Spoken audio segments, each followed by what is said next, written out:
look in the right. We have to do something else. Look in the top right corner. Make sure you're logged into the correct YouTube account. If you don't see the town logo, okay, that's the right one. Once you're in YouTube, oh, this is where it's here. Analytics.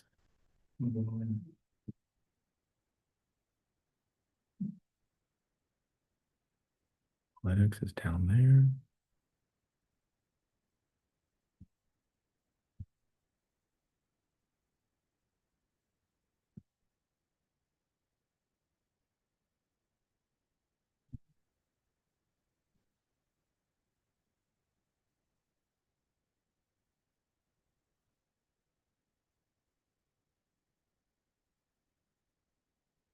Oh, edit. We gotta look for edit. Where's that?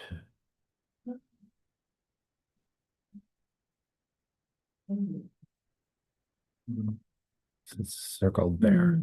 So this is it, the interface changes all the time. There it is. Edit.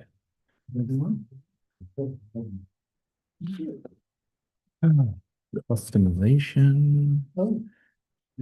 Everything's off. Live chat. Live chat summary. Leaderboard. Click Zoom icon to return to Zoom screen. Make sure cloud and video are on. Hit record button. Save.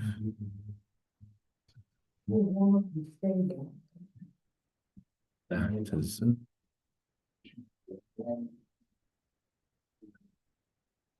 Now, the issue is the app is not on. Right? It should be.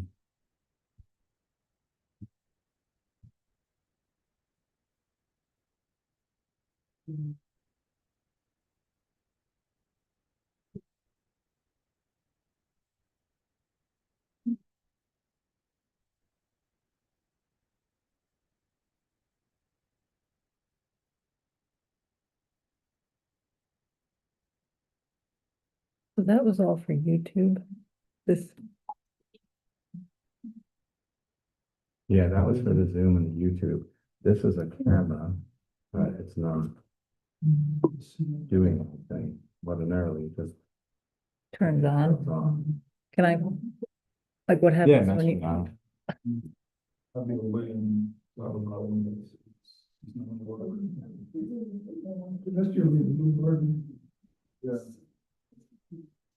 integrated webcam?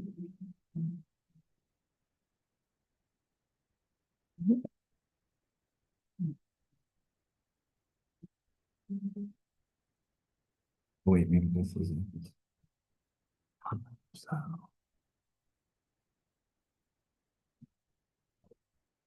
Ow, that's weird.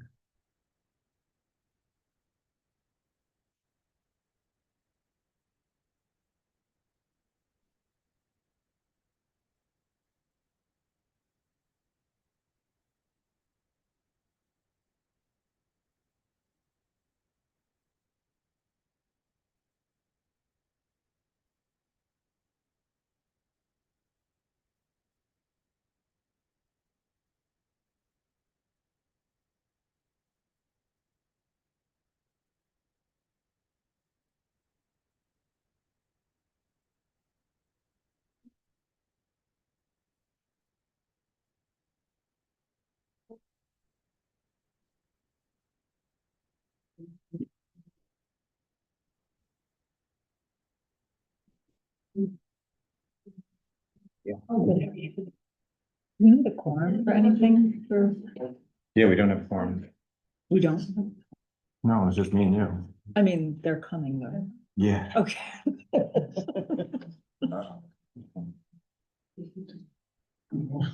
Yeah, same.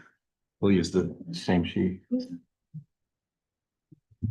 I hope Sean and Just Kitty. Kate. Oh, but no Kate's not Kate. coming. Okay.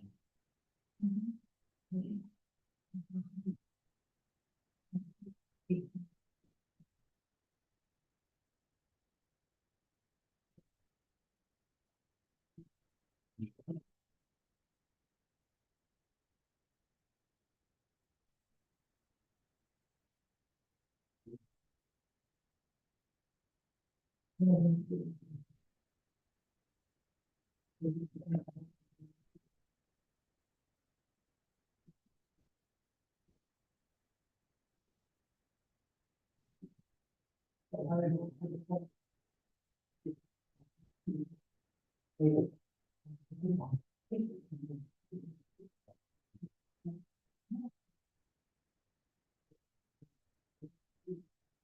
don't know where Sean went. He was here. Oh.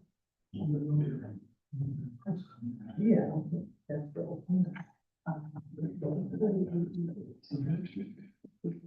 he remember this? John, yeah. We're starting. We're starting.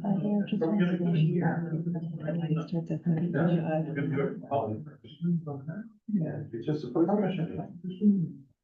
We're gonna be talking about law switching. No. Okay.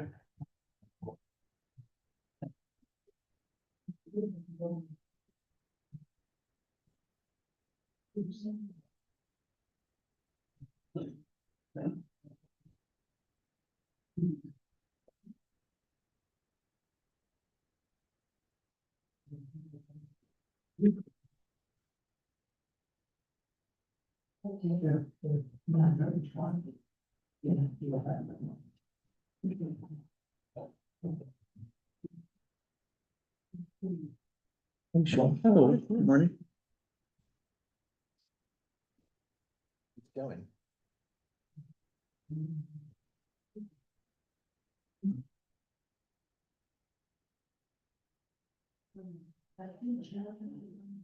We have to turn these on. Yes. Just turn the. Yeah, and they're directional, you have to speak into them. If you don't, they don't pick up anything. Wait, I can turn that on. Yes. You guys ready? Yeah. Stand for the pledge.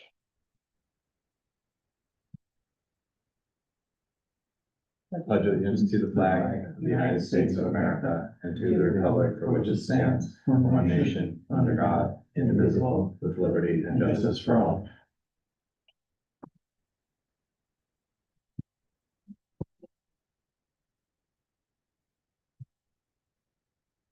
So we can do this, quick shout out to thank our superintendent of highways, Chris Motz, for going ahead and researching this, audio system. He was able to put this all together for $1,200. I think the quotes that he received from a vendor last year was like $40,000. So he used his own know-how. Seems to be working pretty well. So thank you, Chris. We could probably talk closer. Does that help more? Yeah. Yeah, because as Sean explained to me, these are directional mics, so I guess the idea is that you talk directly into them, so if you're making public comments, same thing. So then the good thing about them is then they don't feedback with each other. Congratulations. Yeah, we're very excited. Another cool thing I saw at the highway department today is that he built his own trailer that can keep track of the speed of vehicles. So like if there's a construction zone, you'll be able to drive by and see your own speed, and he kind of rigged that himself, so. Wow. It's fun to have a crafty superintendent of highways. Okay, so let's jump right into our police commission. I don't have any announcements, so we can open the floor to public comment.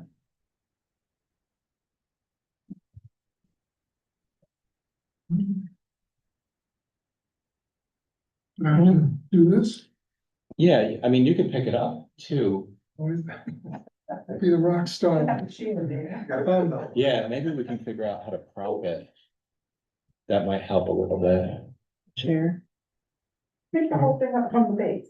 Well, no, Now, this will help a little, what Sean's doing will help a little bit. Oh, yeah, good, that's it. It's a proper podium. Does it actually work? It works pretty well, yeah. 'Cause yeah, actually, I can hear you. Great. I want to start it off. I think it's a thank you to you all to move this earlier by 15 minutes as a, I guess, a kind of a mid thing to actually separate, having a separate date and time? We were trying to move it even earlier, but with different schedules, we were able to get 5:45, so. I mean, I do appreciate that you have lots of demands on your time and, an whole additional meeting would be tough. I guess you're mostly gonna be talking today, or I don't know, about the background investigations. I read it, and put it in context with what we had last time about the psychological investigation. I guess I'm wondering whether there's, I didn't see a role for the board to understand what goes into those processes, in particular hires. There's only, at the end, it's that the chief reviews all the information and then makes his hiring recommendation and then passes that hiring recommendation on to you. I don't know whether, as part of that, he passes on to you some component or complete documentation of what went into the process in addition to the interviews. I guess depending on what that is, I would recommend that you become involved in some way. There's obviously different ways you get the documentation. Different way would be for you all to take turns, spending some time at the police department, perhaps going through the documentation with somebody who put it together so that you can answer questions or ask and answer questions about how it came to be. I think there's two reasons I would think about for that. One is as part of your ongoing training in key parts of what happens in the police department. And second, is essentially that because it's so important, it calls for that civilian oversight, which the police commission is supposed to be providing. I'm reminded of the Reagan quote, "Trust but verify." It would be one of those things where the police chief might say, "This is mixing into my business in too much detail," but I think it's also important enough that could happen. So that's one component. The other component was just a follow-up to last 1 month's introduction of the self-evaluation. I see that that's moving forward, but it occurred to me at the time, there were a fair amount of questions around the table, even about what that process would really look like, how it would fit into the total evaluation process. And so I was wondering if William or someone else could take a stab at writing the whole process. And then also for the public to review, and then that would give us a better sense of what is meant by the evaluation process of the chief. Thank you. Anyone else interested in public comment?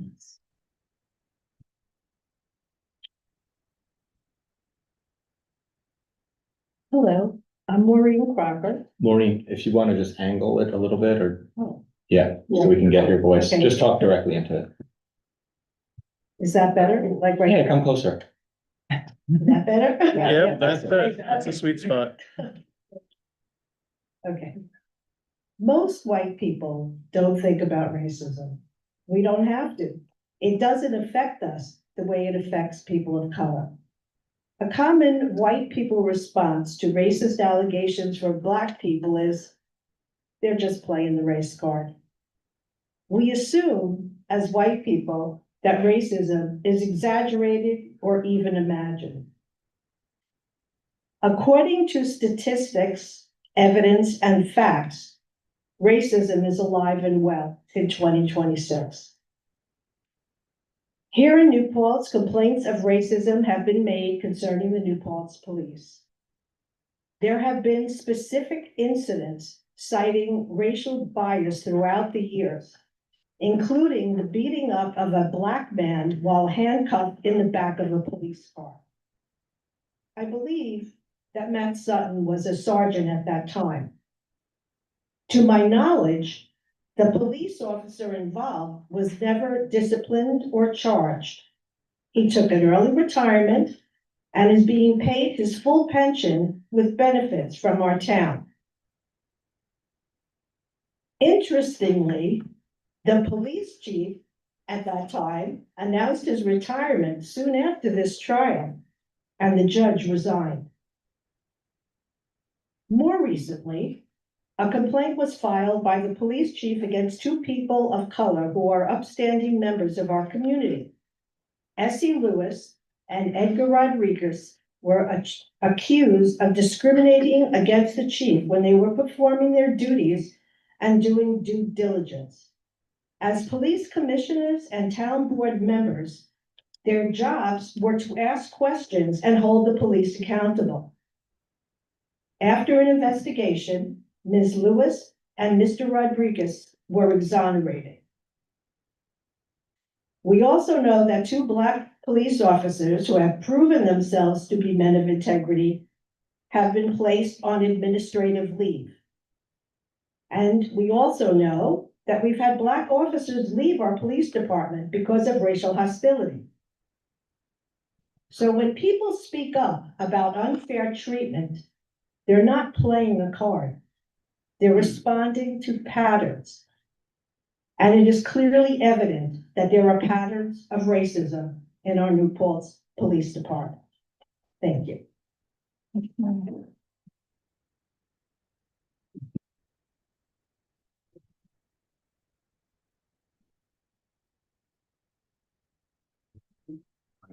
Were your keys? Could be your keys or something in your pocket. The key.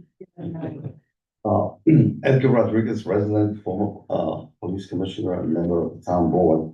I have a very brief comment to make, and it's regarding 12.5 background investigation, police department policy. At the very end, it reads, item F, if approved by the police chief, the applicant will be brought before the police commission. Well, Maybe take it. that might be it. No. I have a magic. You're electric. So what I'm doing, I'm simply reading, the last item in the policy that you're going to discuss tonight. And it reads, if approved by the police chief, the applicant, that means the applicant will be brought before the commission and town board for approval and hiring. The applicant will be sworn in as a police officer by the town of the New Paltz clerk. What this brings to mind is the issues that we have at the police commission about the process of interviewing candidates. So that keep in mind that although you may have this policy and this reference here, I think on the policy, and this last thing needs to be clarified, that the dossier of the interview by the police department would be shared with the police commissioner. That's my principal point, because the chapter 34, the police commission interviews the candidates. That's in there, and we know, or at least I have recommended, that chapter 34 of the town law called police commissioners needs to be revised, needs to be brought up to date, and needs to be coordinated with the various legal documents that you have, resolutions, policies, etc. And so one issue that we passed was the issue of interviewing candidates. That just work more for the board.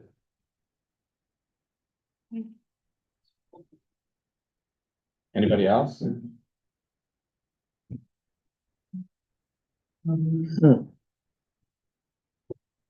Maybe the fact that it was raised up. Try talking it to see what happens. Hello, testing, testing. Could be a lot of Well, things. we'll figure it out. It could be a lot of things Yeah, interfering. sure. Anybody else? Sounds like a loose wire or something. There's no wires in it. I know.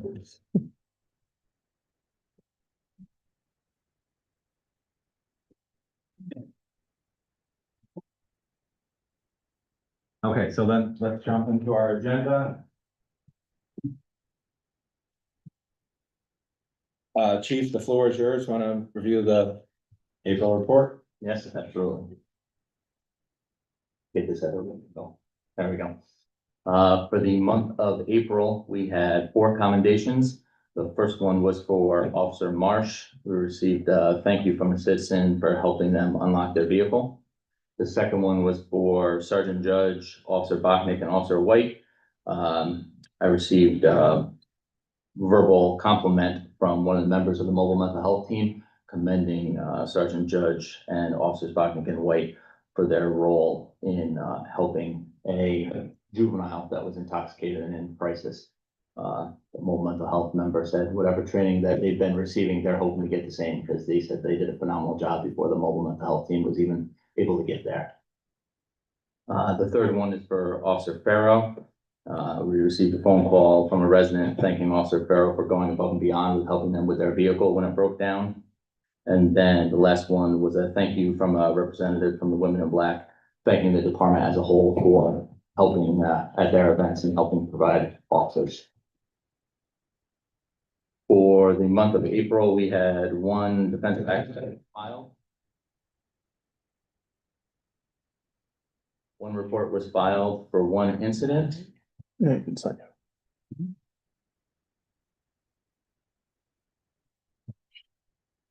That incident occurred on April 9th, about 1:33 a.m.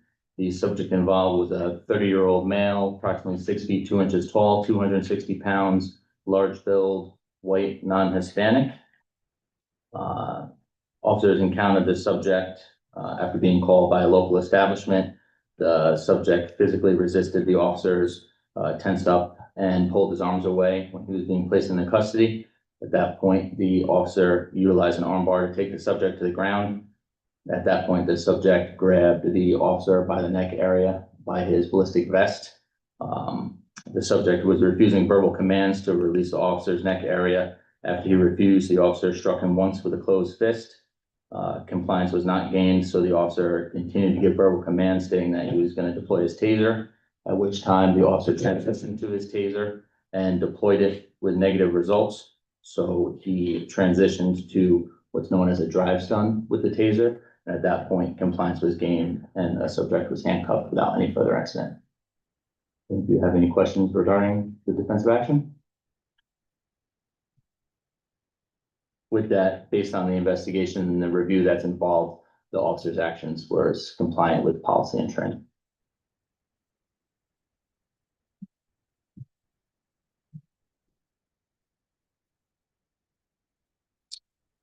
Our May conversations with the police is scheduled for this coming Tuesday, May 12th. And that's from 3 p.m. to 4 p.m. and it's going to be at Starbucks in the village. They're going to host us there for an hour inside. So we'll be there on May 12th. The only other thing I have for the monthly report is during the month of April, our bicycle patrol officers conducted a total of 56 hours of bicycle patrol on the trails and in the local parks. Unless any of you have any questions on the training report or anything, that's all I have for the monthly report.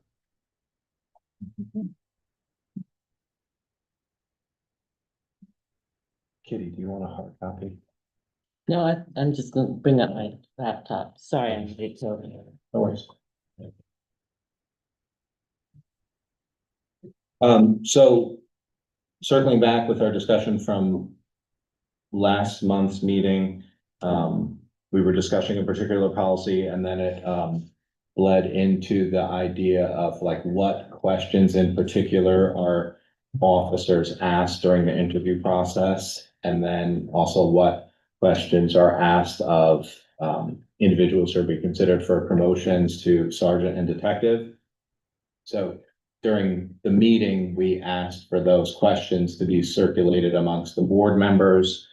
Those are questions that we generally do not want shared publicly because it would be like, giving, students the answers or the questions to the test.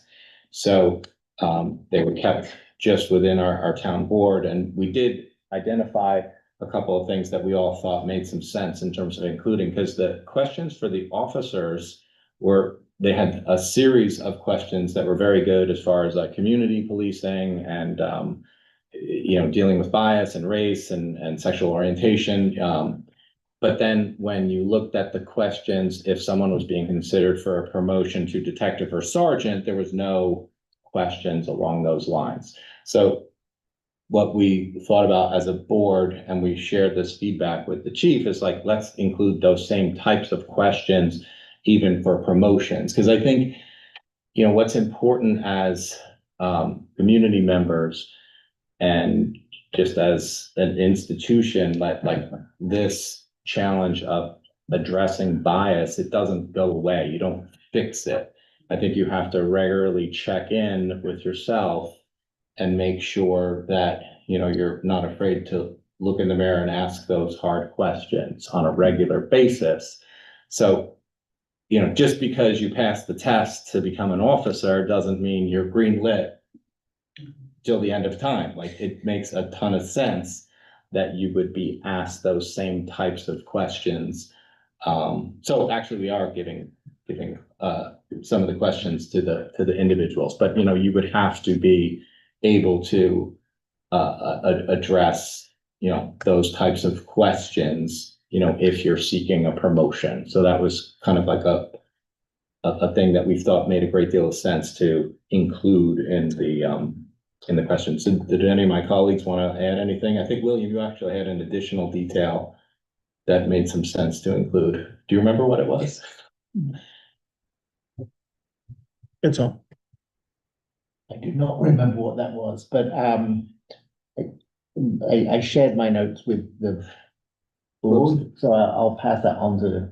But Chief, I think you did, do you remember? Because I remember you pointed out something that William. Yeah, so one of the questions So that you we, remember what I said. I more got than you. did. I got Thanks.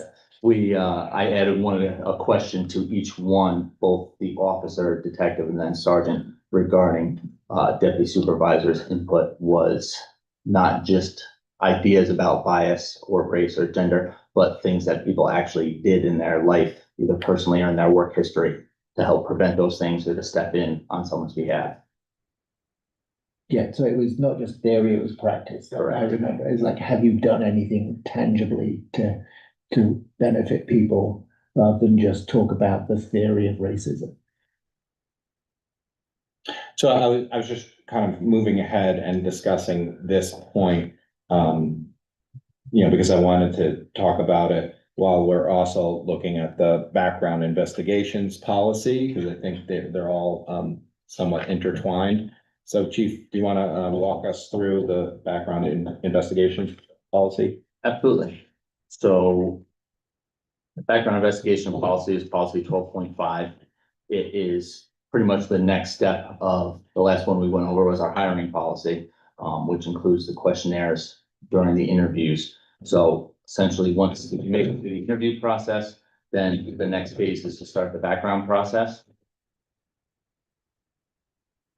And with that, the people that conduct our background investigations is a member of our detective division. Either our detective sergeant or the detective gets assigned a case, they open a detective case on it, and then they meet with the applicant and start the background process, which is a lengthy process. For obvious reasons, it's more lengthy for sworn police officers than it is for our civilian dispatchers. But it's almost identical. The only thing that the dispatchers aren't required to participate in is the psychological exam and the polygraph or lie detector test. So we can kind of go through the points. I don't know if any of you had any questions you want to start with, or if you just want me to go through the policy. Do we have any questions, or you want to just have the chief continue? Just continue. Okay. So basically, the informal way of doing it is we have what's called a personal history statement. It's about a 30-page document that we explain to everyone. Ultimately, the only automatic disqualifier other than being convicted of a felony is deceit. If someone lies about something in their personal history statement or throughout their background process, it's an automatic disqualifier. So whether it be the detective sergeant or the detective that's meeting with the applicant, they explain that 30-page personal history statement, and then there's a page that basically explains to them what's expected during the background process, and then they sign that waiver, basically saying that they understand what the personal history and statement entails and what we expect from them as far as honesty throughout the entire process. Within that 30-page packet, it is everything from their living family members, all of their residents that they've ever been at, all of the schools they've ever attended, both high school and colleges, all of their work history, any mental health history. If they've received any tickets, criminal history, they have to provide references. And with those references, one of the goals that the detective or detective sergeant is looking to do is develop references off of that. So my time in the detective division, I conduct a lot of background investigations. One of the things that we'd always do with the 3 or 4 references that the applicant gives us, every time you interview a reference, I would ask that person, hey, is there anybody else you can think of that I should talk to? Do you have 2 or 3 people? And then if we would try and solicit 2 or 3 people from the reference that they gave us in hopes that by the end of it, we've spoken to 12 or 13 references as opposed to just the 3 or 4 the applicant gave us.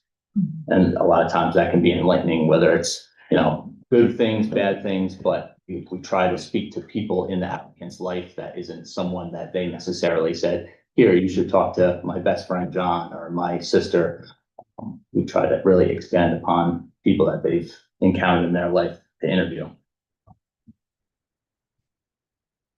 Can I ask a question? Yeah, absolutely. Do you look at social media or digital profile in any way? Absolutely. So that's one of the things that we go into when they bring all that paperwork back. So the first meeting is giving them their 30-page personal history statement and all the waivers and documents and things of that nature. Then we always encourage them to get it back to us as fast as you can, because the detectives can't really start their background in depth until we get all that information back to us. So with their second meeting, one of the things that they do is they sit down with them and they get a list of all their social media accounts, and then we offer them the opportunity. We essentially say, if you want to provide your accounts to us, you can. A lot of times what the applicants just do is they pull up an account on their phone and hand their phone to the investigator and say, you can feel free to look through it and audit it. And I've never had an instance where they want to give us their, username and password. Most of the time, everyone just pulls it up on their phone and you take the time and go through and make sure that there's nothing of concern on there. Absolutely. Part of that second, meeting, a lot of times now, what we found is our psychological exam, which we've been doing for about 20 years. We've been conducting psychological exams on all of our applicants. Now it's a requirement in New York State. So it's done in 2 phases. The first phase, when we bring an applicant in, like I said, usually it happens at that second meeting. They take the written portion of it, which is online. We have an account and the applicant sits down. It's about roughly 300 questions, true or false. They answer all those questions. It immediately supplies a report to the detective that's investigating it. They take that report and forward it to Dr. Gerald Fix, who's a local doctor here in New Paltz. We supply that report to him, and then he schedules a time to sit down and meet with the applicant. And then that second phase is an actual face-to-face clinical interview between Dr. Fix and the applicant. Chief, I have a question. Yeah. You said something, that if you defined it as concern, how do you define concern? You were saying if you're looking through their social media and you. So it's. Or elsewhere. doesn't Yeah, matter. as concern isn't defined anywhere in the, in the background. Ultimately, if we see something we would deem a character issue, one of the things, especially if it's a younger applicant, that investigators look a lot, is, does the applicant have every Friday they post a picture of them out at a bar holding an alcoholic beverage, or, things of that nature. Obviously, if they're posting anything that would put them in a bad light, or the department or the town of New Paltz in a bad light, it's things of those natures. A lot of times, most of the social media platforms are picture oriented. So a lot of times it's going through all their pictures and making sure that there's not anything defamatory or things of that nature. I hope that answers your question.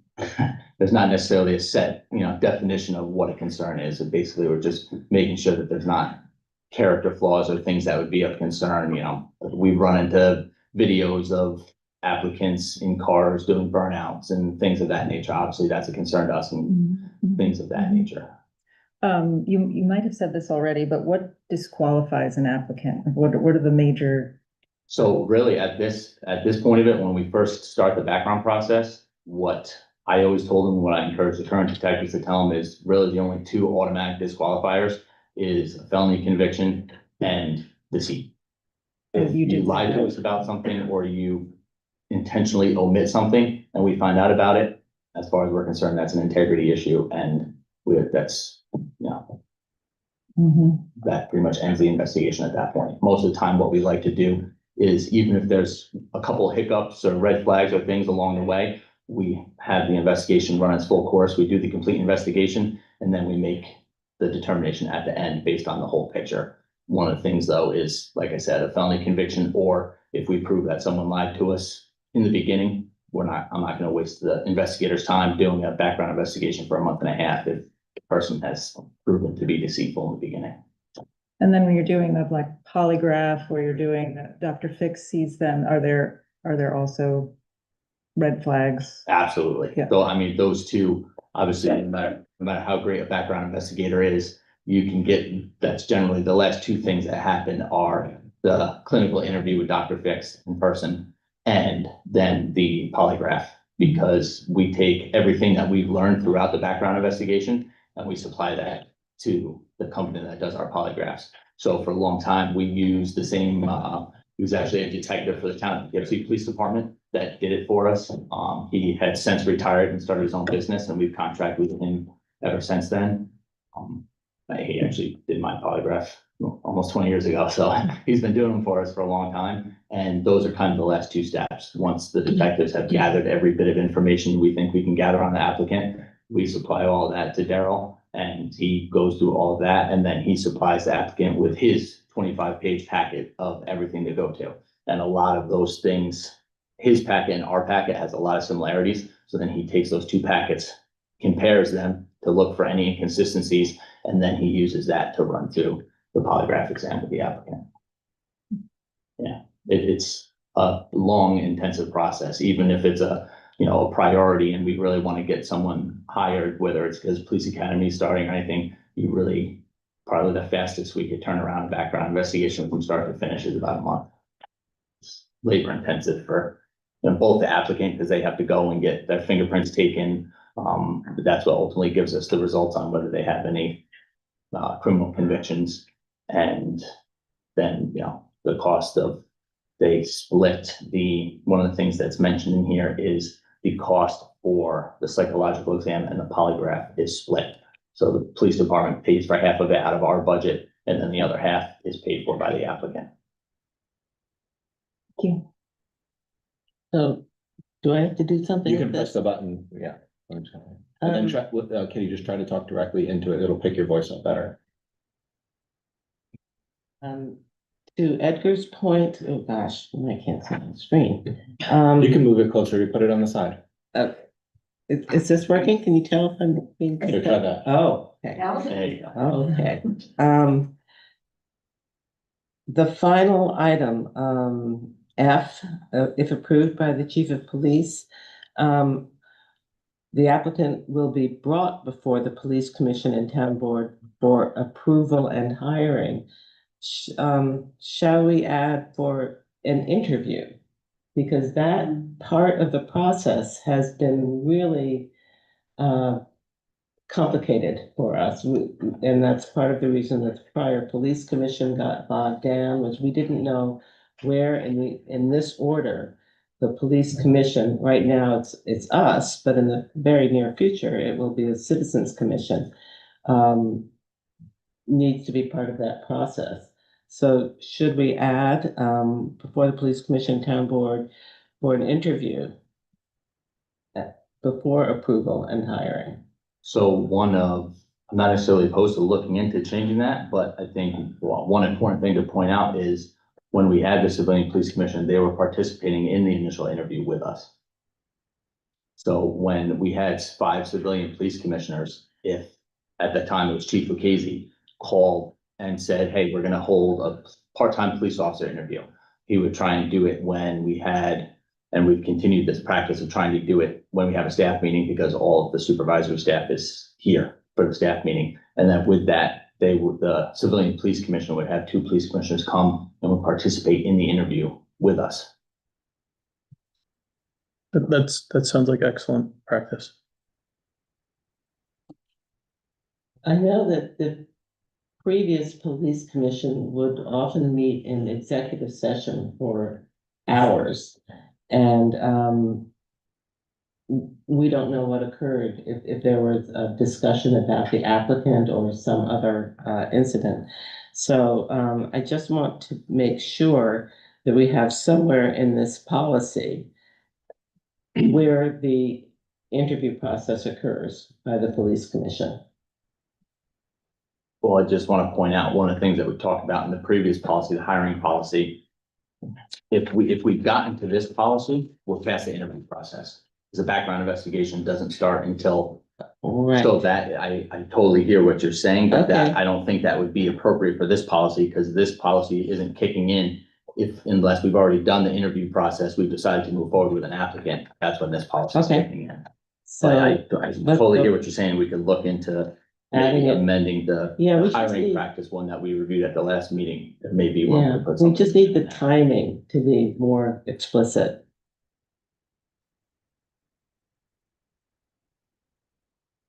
Bear with me.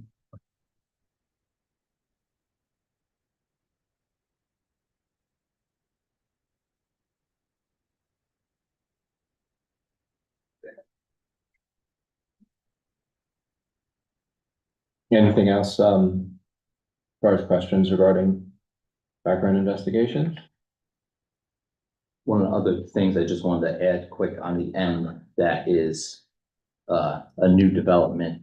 They have created a New York State and nationwide decertification index or decertification registry. So that's part of the process now as well. Anytime, technically, it's only required if someone has already, if someone has already been a police officer or served prior as a police officer. We do it for all our applicants just to make sure. But it's basically, there's a New York State database and then a nationwide database that we just plug the applicant's name into. And to make sure they're not on that list, because if their name appears on that list, that would mean that they were decertified in either New York State or another state for some type of misconduct. Are police departments required to report police officers to that database? Like before they're convicted or after they're convicted, or if they retire and leave, like what are those rules around that? So it's definitely not before they're convicted. Okay. If they are convicted of something that makes it so they are then decertified in New York State, then when you decertify them with the Division of Criminal Justice Services, the Division of Criminal Justice Services automatically adds them to that list. They already maintain that list. Okay.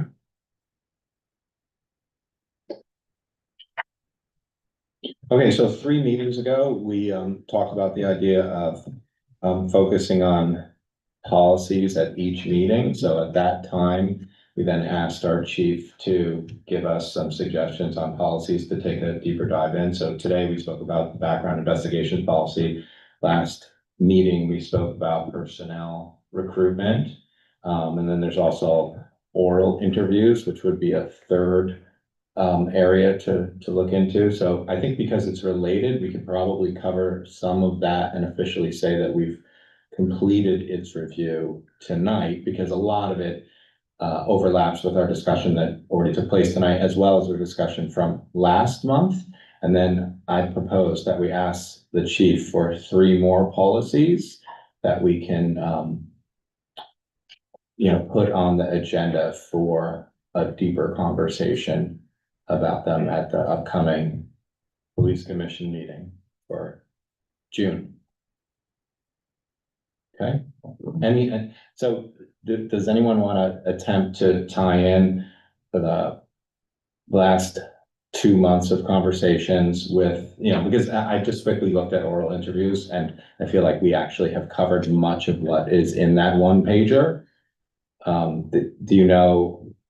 I mean, do you have it there? I don't have I didn't bring that one. I mean, I know it's very similar to the conversation that we had at the last meeting. Correct. So I kind of feel like this umbrella is covering those 3 policies. I think we're ready for 3 more to take a look at. Absolutely. And then we received so I'm gonna go to follow up from last meeting. This was the number 2 on part 3 of this agenda. So we had a discussion about the self-evaluation. So that was, largely started as far as a discussion topic. And then we had, the chief complete the self-evaluation. And I think, you know, we have the notes, so we can all start looking at them as a group and come up with some follow-up questions. I think we're ready for that. You want to discuss it right now? No, not at all, Oh, not at okay. all. I don't want to, because I feel like we need the opportunity as a board to, you know, come up with our own follow-up questions and ask the chief, most likely in executive session. Okay. You know, in terms of, you know, and, you know, I actually thought Tom's suggestion about like taking this process that we've been building and then, adding some other facets to it. Did you have some thoughts about, what Tom was suggesting? Yeah, I don't have I'm happy to put something together as a sort of what is the full process. One of the suggestions was that this was the chief and other leadership, leaders within the police department should do the self-evaluation. I think we decided we would do the chief first. I feel like because it's an individual interview, it's self-assessment, it's something that is probably should be kept private and confidential because it's part of an evaluation. But I wonder if over time, after we've done several people, we could put forward a recommendation or some sort of report on Like a public report? a public I see. report on that so that it is included, because when I read it, I thought there were some really interesting achievements and really good information that other people should be more aware of. So I thought maybe after we've done a couple of them, so it's not so individual, it's for the whole leadership, we put something together that describes some of the actions taken and some of the things they would like to be doing in the future that we can talk publicly about so that people can get involved in that dialogue and discussion. Okay. Mhm. So why don't we all, as board members, take a look at the self-evaluation that the chief composed, you know, formulate our own private questions, and then we can get together in executive session to go over some of those questions and then, you know, see if we want to come up with a series of recommendations as a group. Mhm. Okay, Yes. next steps. All right, then the next topic is Reform and Reinvention Committee recommendations. So this is a document that's on our website from 2022, is that correct? 2021. So what I had asked the chief to do is to look at the recommendations, and I believe that previous town boards have done something similar. You know, what have we been able to accomplish? You know, where is there, you know, room to make changes? You know, basically just again, another look at the recommendations. You know, what are we getting right? Where is there room to improve? Where are some of the recommendations probably unrealistic or you know, not something that is achievable for a variety of reasons? But you know, it's all stuff that we can continue to discuss. So the chief put together some responses. So I figured, you know, that this is one of the reasons why we called for the earlier meeting, because this is probably a topic that could take a very long time or a short time or, you know, any of the above. So we wanted to provide some flexibility, and I was thinking of like, well, let's just start tonight. You know, maybe we'll get through a large chunk of it. Maybe we'll get through a smaller chunk of it. And we'll just continue the review of the recommendations at the subsequent meetings and just go from there. So I'll just hand it over to you and, you know, just take it from the top and we'll just, you know, go through them one by one. And, you know, the board is encouraged to, you know, stop at any time with follow-up questions. Perfect, thank you. So the first recommendation was involving reinstating the Civilian Police Commission. Obviously, we've talked about that a lot.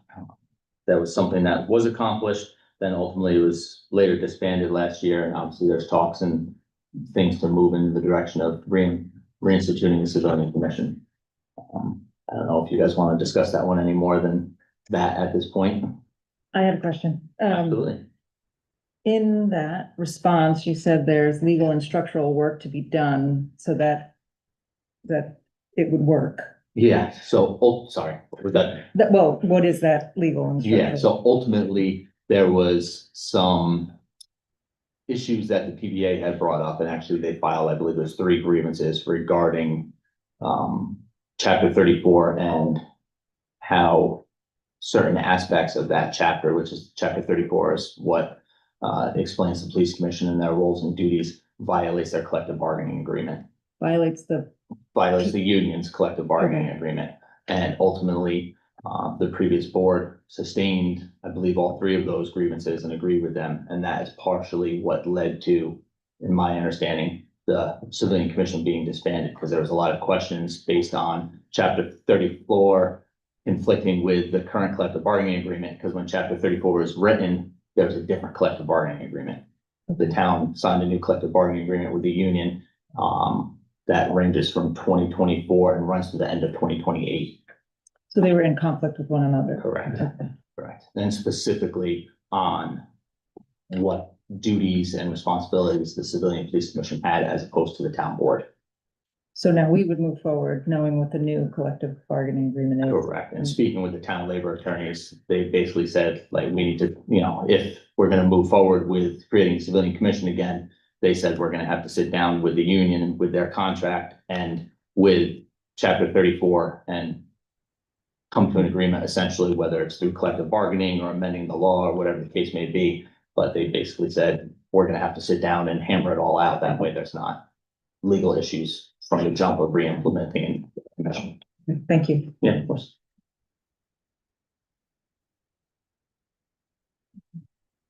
The second recommendation was that MPPD should immediately begin aggregating data based upon race, ethnicity, and language. This is something that Chief Lucchese implemented in starting January of 2022. We aggregate and post all of our traffic stop data on our website. We post it monthly. I just posted our April month just a few days ago, and that's something that we've done consistently on a monthly basis since the recommendation took place. I have another question. How do we include the arrest data? I see that you said you would like it included and it's your preference, but there wasn't funding for it.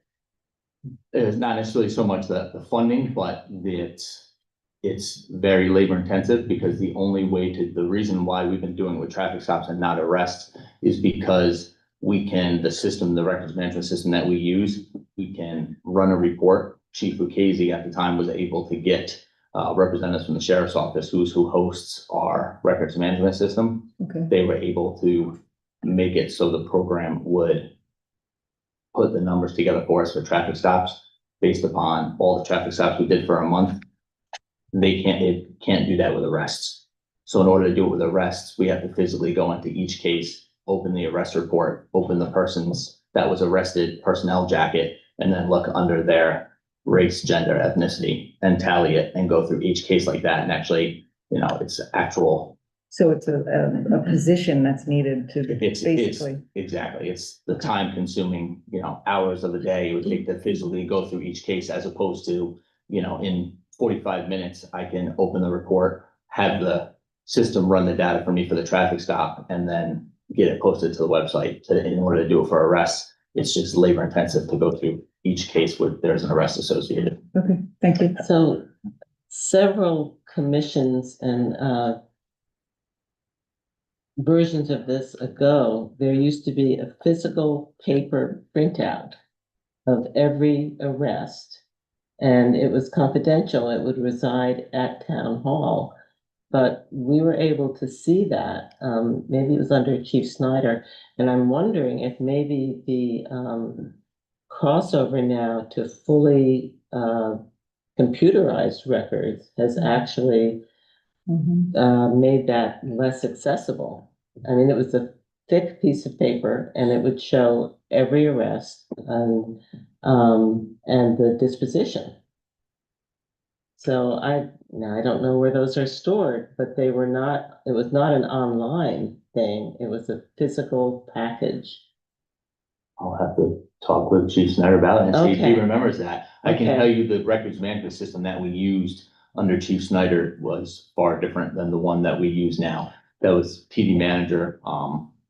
That was a old antiquated system that Chief Lucchese had gotten rid of, and now every police department in the county is on a county-wide system through New World that the sheriff's office got, and they essentially hold a license for it, and then each department has use of that. Okay. How many arrests are made in like a month approximately? I can tell you this past month, I can look to my month-to-month report and tell you Yeah. exactly. Okay. Bear with me 1 second.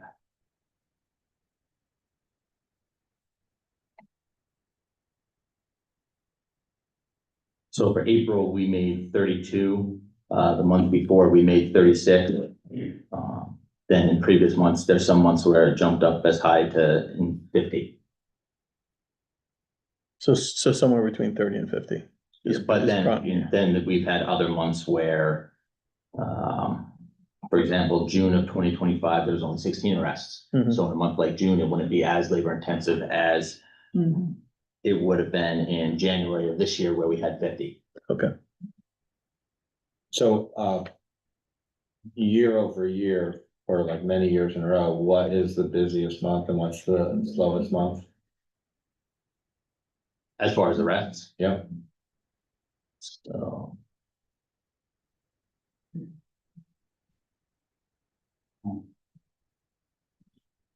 I mean, it's okay, you can. No, I was just comparing a couple of months here. We haven't had, this only went back to January of 25. I can tell you, May and June of last year were both 17 and 16, and then August was 14. So the summer months, Yeah, just when when the university is Yeah. not in session.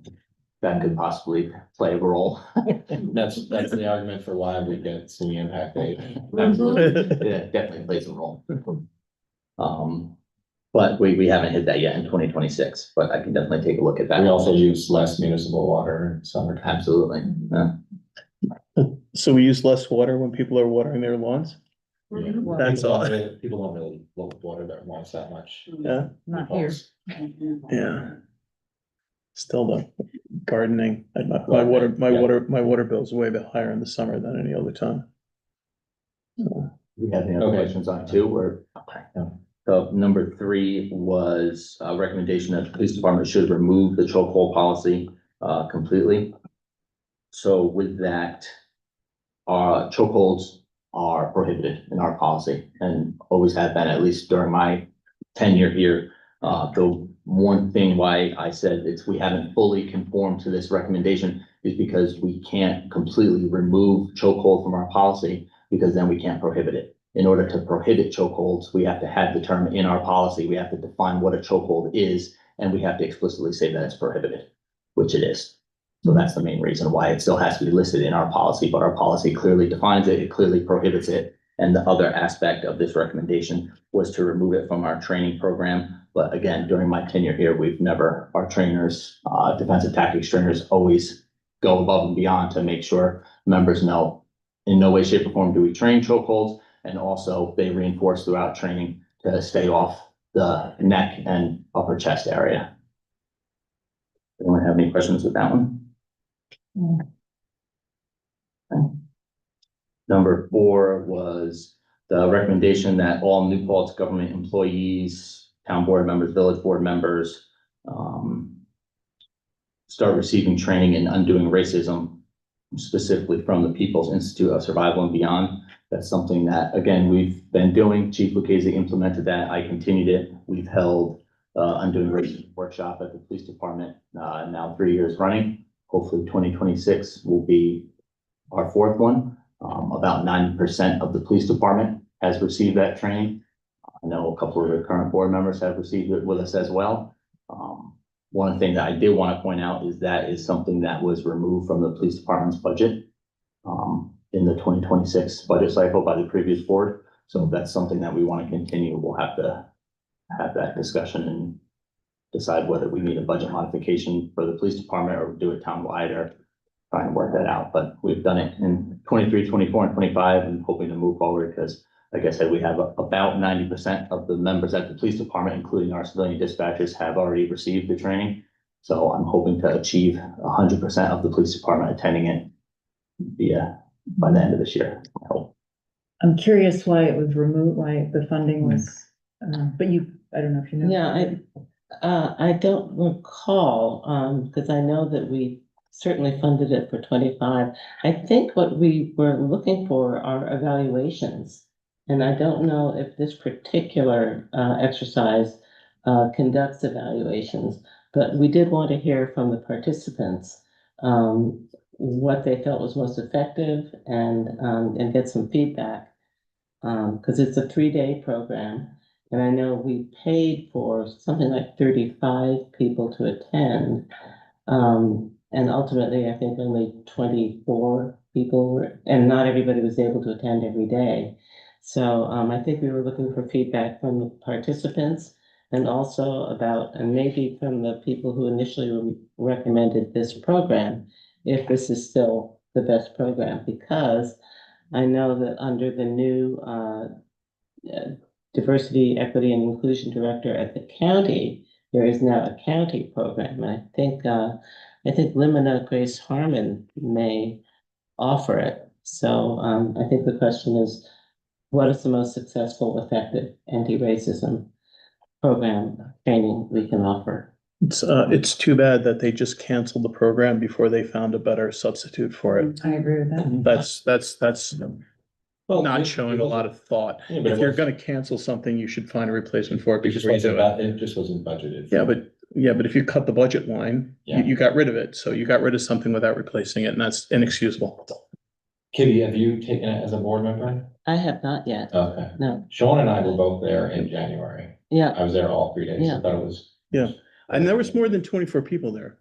Yeah. every day? Yeah, it was that we room. got- What's the capacity of that Our room? room was full. The training is taught, we set the chairs up in a U shape. And I think every bit of that room was.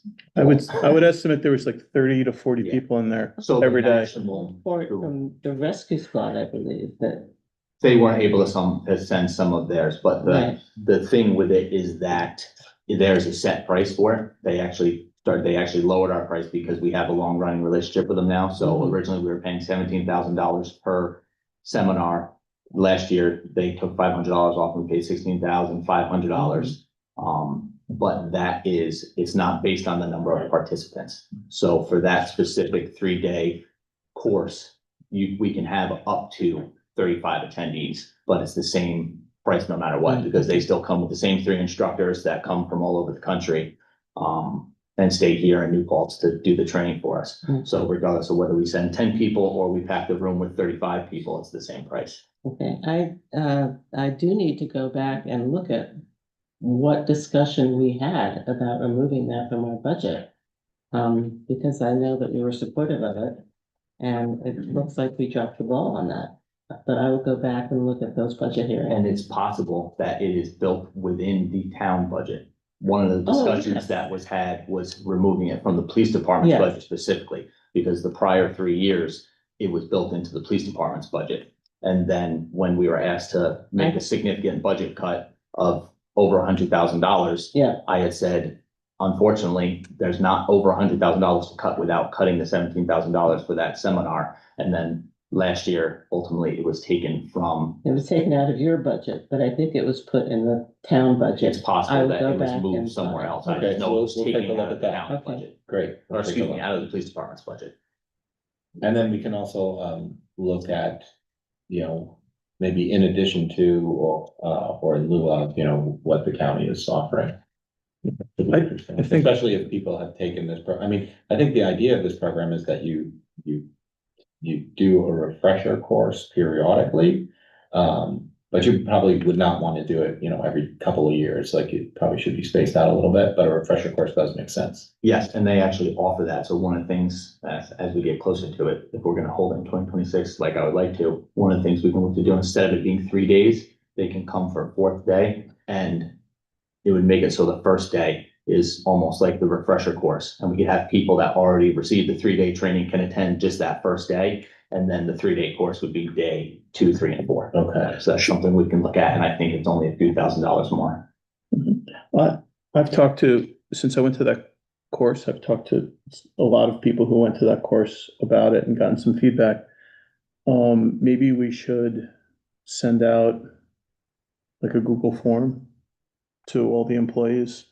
And Who were there in January? no, all the people who've gone to it in total. Historically, and get That's a good idea. feedback from them. It would be free. And we could figure out like what they got out of it that was useful. Yeah, I And think that's what Kitty was saying. It'd be Yeah. great to collect some Some data. data. So let's do that. instead of just doing it blindly. You want to um, organize that, that'd be Okay, fantastic. yeah. Put the Google form with your questions. together. Yes, I can do that. I just need the list of the people who, I'm sure that we can have someone help me with that though. That shouldn't be too big of a deal. We can, Chief, I can take care. You have that? Oh, yeah, could you run it? Yeah. We of run course. it here. Right. Yeah, that would, okay, well, we'll give me a week to write some questions and we'll figure it out. And I think I asked Tracy about whether or not there was an evaluation form, and then we got started talking about something else. She may have some good help for you on what that evaluation form would look like. She runs the program. Yeah, they didn't give us any evaluation at the end. Yeah. They did not, there was no feedback at all. They just ended the meeting and we walked out. Okay, let's. Yeah, they actually, no, that's not true. I'm sorry. They put us into groups to talk to each other about it. And then we had a group of 5 people or so, 5 to 7 people. There were rescue squad people on it. Correct. And we discussed it amongst ourselves, the things that we learned, the things that we thought were good, things we thought were not so good. And then, but that was the end of it. Like there was no attempt by the organization to glean any information from us. And that's something I can reach out to Dr. Simon, is who I've dealt with since I've been chief, and that's who Yeah. Rob dealt with when he was chief, to see if they do something maybe even on their end of things as like an evaluation process for themselves. Yeah. Reach out and see if there's anything. Yeah.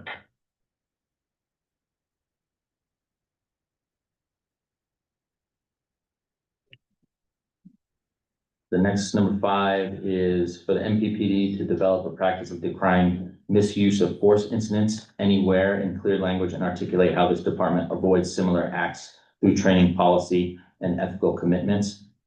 This is something that we've done on a couple of occasions. There are some practical challenges to it, both that I think Rob saw and that I definitely see, in that a lot of times, if it's not an incident that's blatantly obvious, police departments either don't or can't release a lot of facts. So it's hard to commit to doing this in real time, because a lot of times the facts aren't there to know whether something was appropriate or not. Essentially, that's what it comes down to. So there's been a few where we've done this, both for when Chief Lucchese was chief. The 2 specifically that I know of was George Floyd and Tyree Nichols in Memphis. Those 2 specific incidents that were blatantly obvious of misconduct, we posted on our social media and explained. And, just like this recommendation states, a lot of other times, as there's certainly more throughout the country and even in New York State, obviously, but a lot of times the facts are few and far between until months or years later. So that makes it, quite a bit more challenging when they're not on that national level with more information. I wonder if Chief Lucchese's letter is still available on your website. It was pretty, Well, it's not on the website, it's on our social media page. okay, it was very powerful. Absolutely.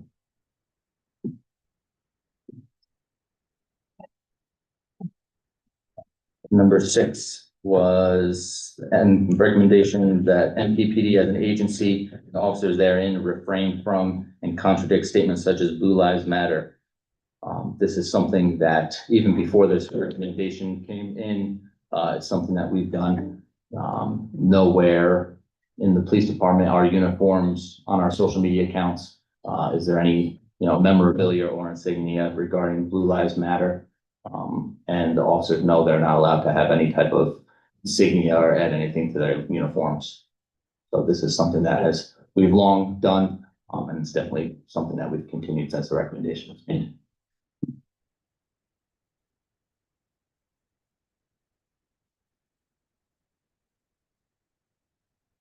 Verse 7 is a recommendation that body and car cameras should always be running unless there's a specific reason for them to be turned off.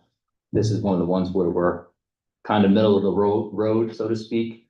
It's not practically possible for our cameras to always be running. And just the cost alone for that would be astronomical. We pay, I think about $42,000 a year for our Axon in-car and body-worn camera systems, and we have a limited amount of storage space. Axon is who stores that information for us, and that's with our officers activating them during encounters with civilians. So for the cameras to be always on 24/7, 365 would literally be millions of dollars just in storage for our video footage.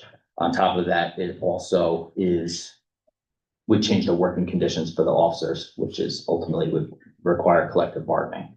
But with that said, why I say we're middle of the road is, again, before this recommendation was made, we had in-car cameras, and our policy has always been the cameras automatically turn on if we activate our lights or our sirens. And anytime we initiate a traffic stop or are responding to a call with our lights or sirens, the camera automatically activates.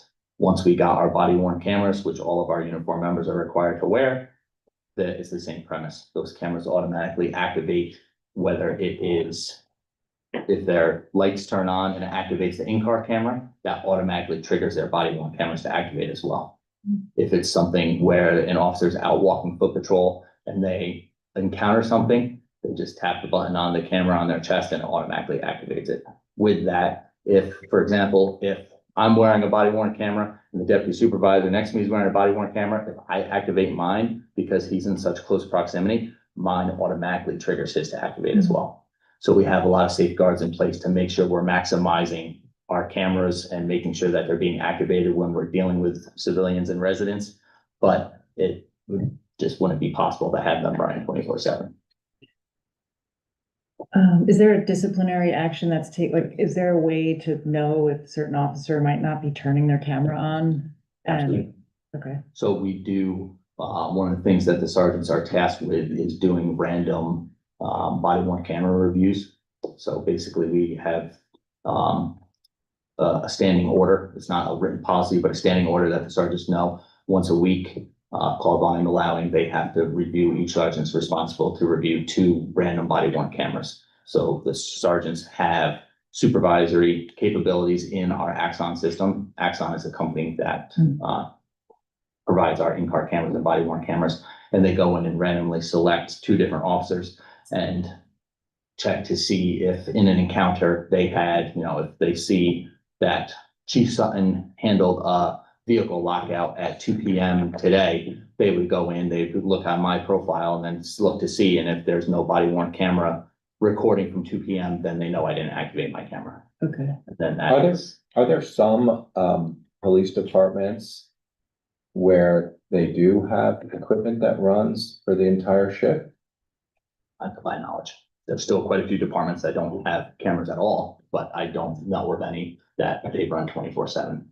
And on top of that, also, I mean, there were plethora of reason privacy concerns for the officers and the members, whether the officer is on a lunch break or using the restroom or, in our policy, it specifically gives them the discretion to turn them off when dealing with victims of crimes. That's something that we consulted with the district attorneys about, and a longstanding thing, we don't ever want to record, whether it's here at the station or out on the street with our body-worn cameras. We don't take audio and video recordings of victims of crimes.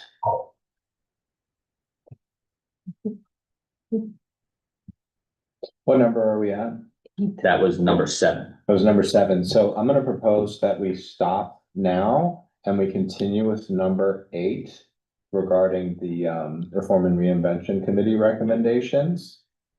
just so we can, appropriately talk about them, revisit them, come up with follow-up questions. And also just give ourselves a few minute break before the 7 PM meeting starts, which we anticipate will take a long time. Okay, I'm gonna, hit pause, and then we'll be back in a few minutes. So is this portion of the meeting adjourned? Is that, No, we're just No. hitting pause. okay, Yeah. okay.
So, I have information I would like to give to the board about the lawsuits. That's going to be right about what we're talking about right away.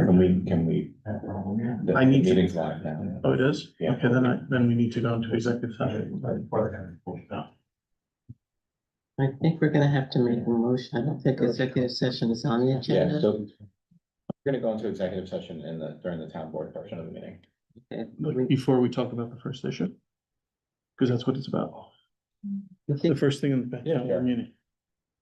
Okay. we just sure. need to amend the agenda then, because it's not on the agenda. Executive session, we can go into the executive session anytime. We don't have to have it as an agenda item, Well, let's just announce it then. of course. Okay. Um. Okay, so we're back doing the police commission meeting. I move that we approve the minutes from the police commission meeting of April 9th, 2026. Second, All in favor? Aye, I move that we adjourn the police commission second. meeting. aye, All in favor? aye. We call to order the town board meeting and let's stand for the pledge.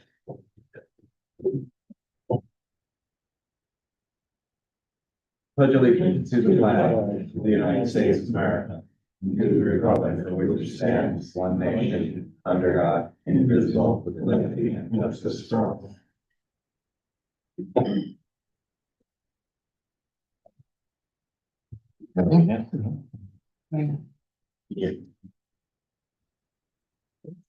Yeah. Indigenous land and Black labor acknowledgement. The town of New Paltz humbly acknowledges that we are on the traditional lands of the Munsee, Sopus, and Lenape people. The Indian Removal Act of 1830 forced the people to relocate to inhospitable territory far from the Bountiful Valley and mountain that we inhabit today. The town further acknowledges that much of the physical structure of our town and village was built by enslaved Africans who labored as property of their owners until 1827 on this very land.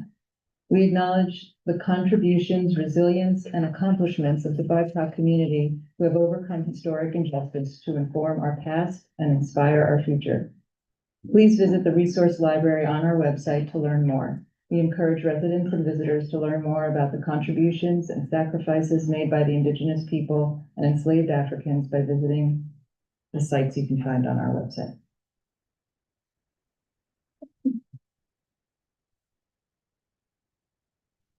Okay, I'm gonna make a few announcements. So the first one has to do with the Office of Community Wellness. There's a Together at the Table Wellness Connection on May 20th from 5:30 to 7 p.m. And then there's a wellness pop-up on May 3rd at the Redeemer Lutheran Church from 1 to 3. And there is Saturday Spin, a community bike ride on May 16th. That's also on a Saturday at 10 a.m.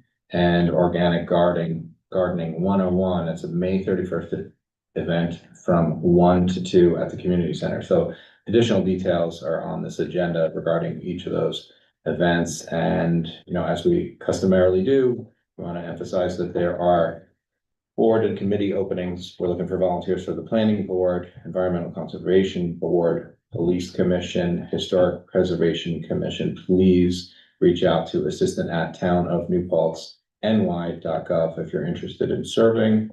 The Town of New Paltz Dog Control Officer and Town Clerk's Office are offering rabies clinic for dogs and cats. That's taking place Wednesday, the 27th from 4 to 5 at Town Highway Garage at Clearwater Road. And the dogs must be leashed and the cats must be in carriers. Please bring a cash or check. I'm looking for the dollar amount. I don't see that, but any questions, just give a call to Town Hall at 255-0100, extension 1.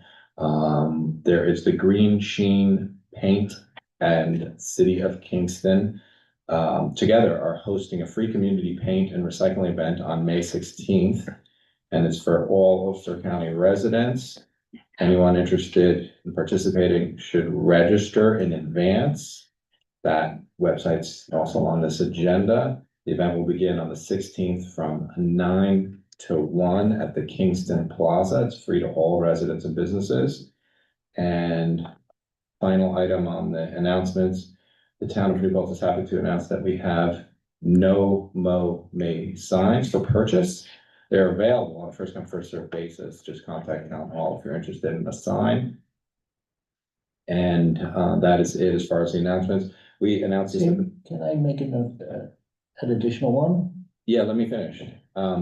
We did a shout out to thank our town highway superintendent, Chris Marks, at the beginning of the police commission meeting. I want to do it again at the town board meeting, because we have these mics and amplification with these speakers. Chris was able to put this together for $1,200. I think last year there was some exploration done and it was gonna cost tens of thousands of dollars, and Chris put his thinking cap on and came up with a more economic solution. So thanks, Chris, for getting that done. I think the community will be very appreciative. And then also in terms of just handiwork, I was at the town highway garage today and they were showing me how a cart was built with a solar speed detection device. So that's going to be used when there's construction being done. And the idea is that, you know, it warns cars of their speed as they're entering a construction zone. I know that that's, you know, a very important thing. You know, it's very dangerous work when highway personnel are out doing jobs and when individuals may be driving too quickly. That puts those individuals in significant danger. So this is a great way to encourage people to drive more cautiously and slowly by, you know, this device. And again, it was something that Chris has rigged. I think Stana gave him like a MacGyver shout out when we mentioned it earlier. Thanks, Chris. Well, I just want to mention that the Revolutionary New Pulse calendar of events, which is for the New Pulse 250th anniversary of America, it started on May the 4th and will be continuing till July the 4th. You can go to revolutionarynewpulse.org and see a full calendar of events to celebrate the 250th anniversary of New Pulse. Very good, thanks. From the Historic Preservation Commission. any other board members with comments they wanted to share publicly? Yeah, okay, just while we're moving things along, I move that we adopt the consent agenda. Second. All in favor? I just had an amendment to the minutes, which I sent to all of you and which I sent to Ariana, because I thought it was important that we just describe that Katie and Scott made a presentation. So I sent you all that information, and I'd just like to move that be added I think it already was. in the latest version. Yeah. I know Ariana, great. Yeah, thanks. Ariana and Karen worked together to make sure that Great. your amendments were included Terrific. in the version of this agenda. Great, thanks. So I'm moving the agenda. Did I get a second? Yes. All in favor? Aye.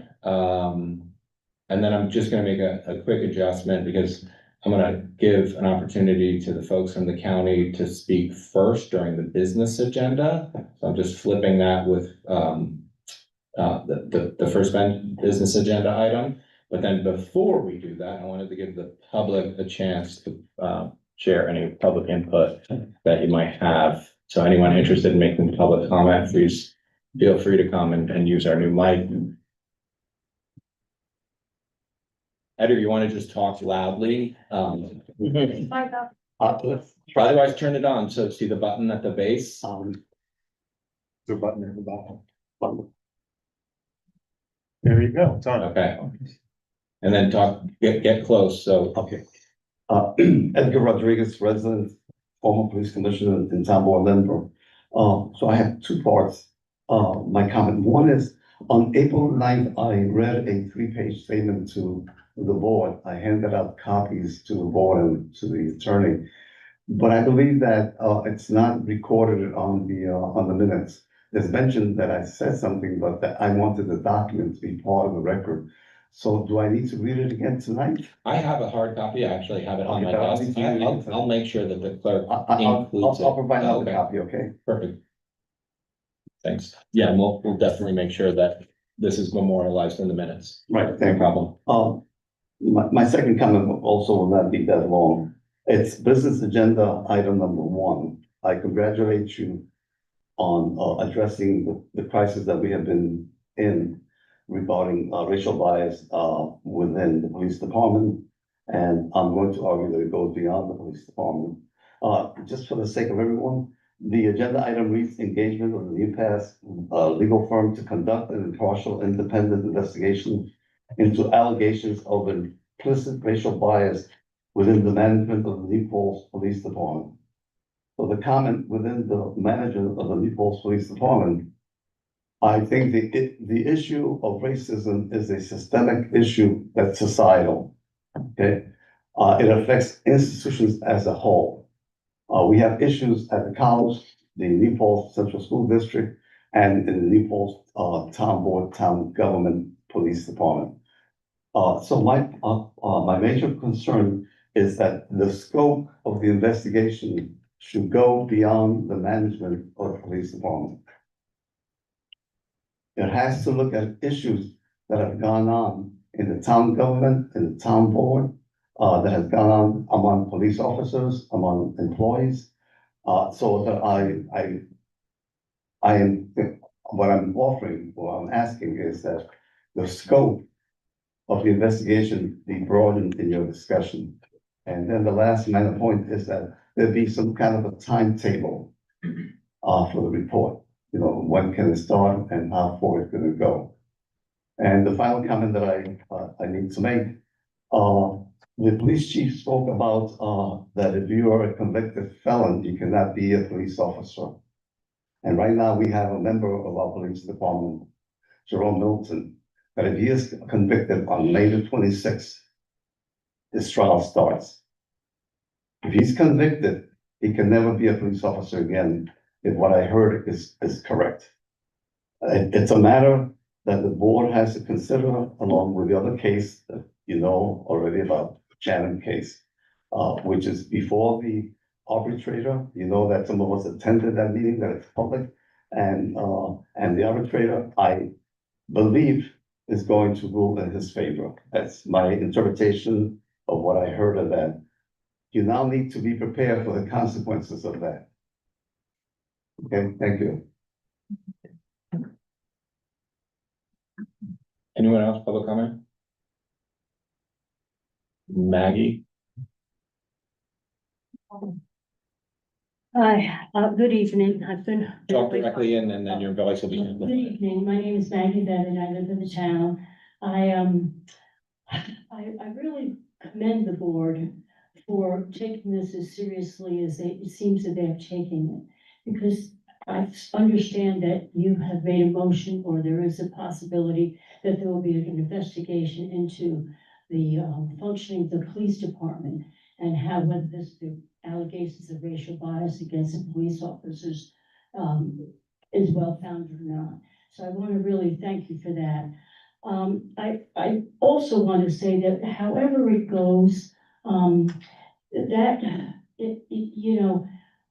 however it goes, it needs to be done quickly, but carefully.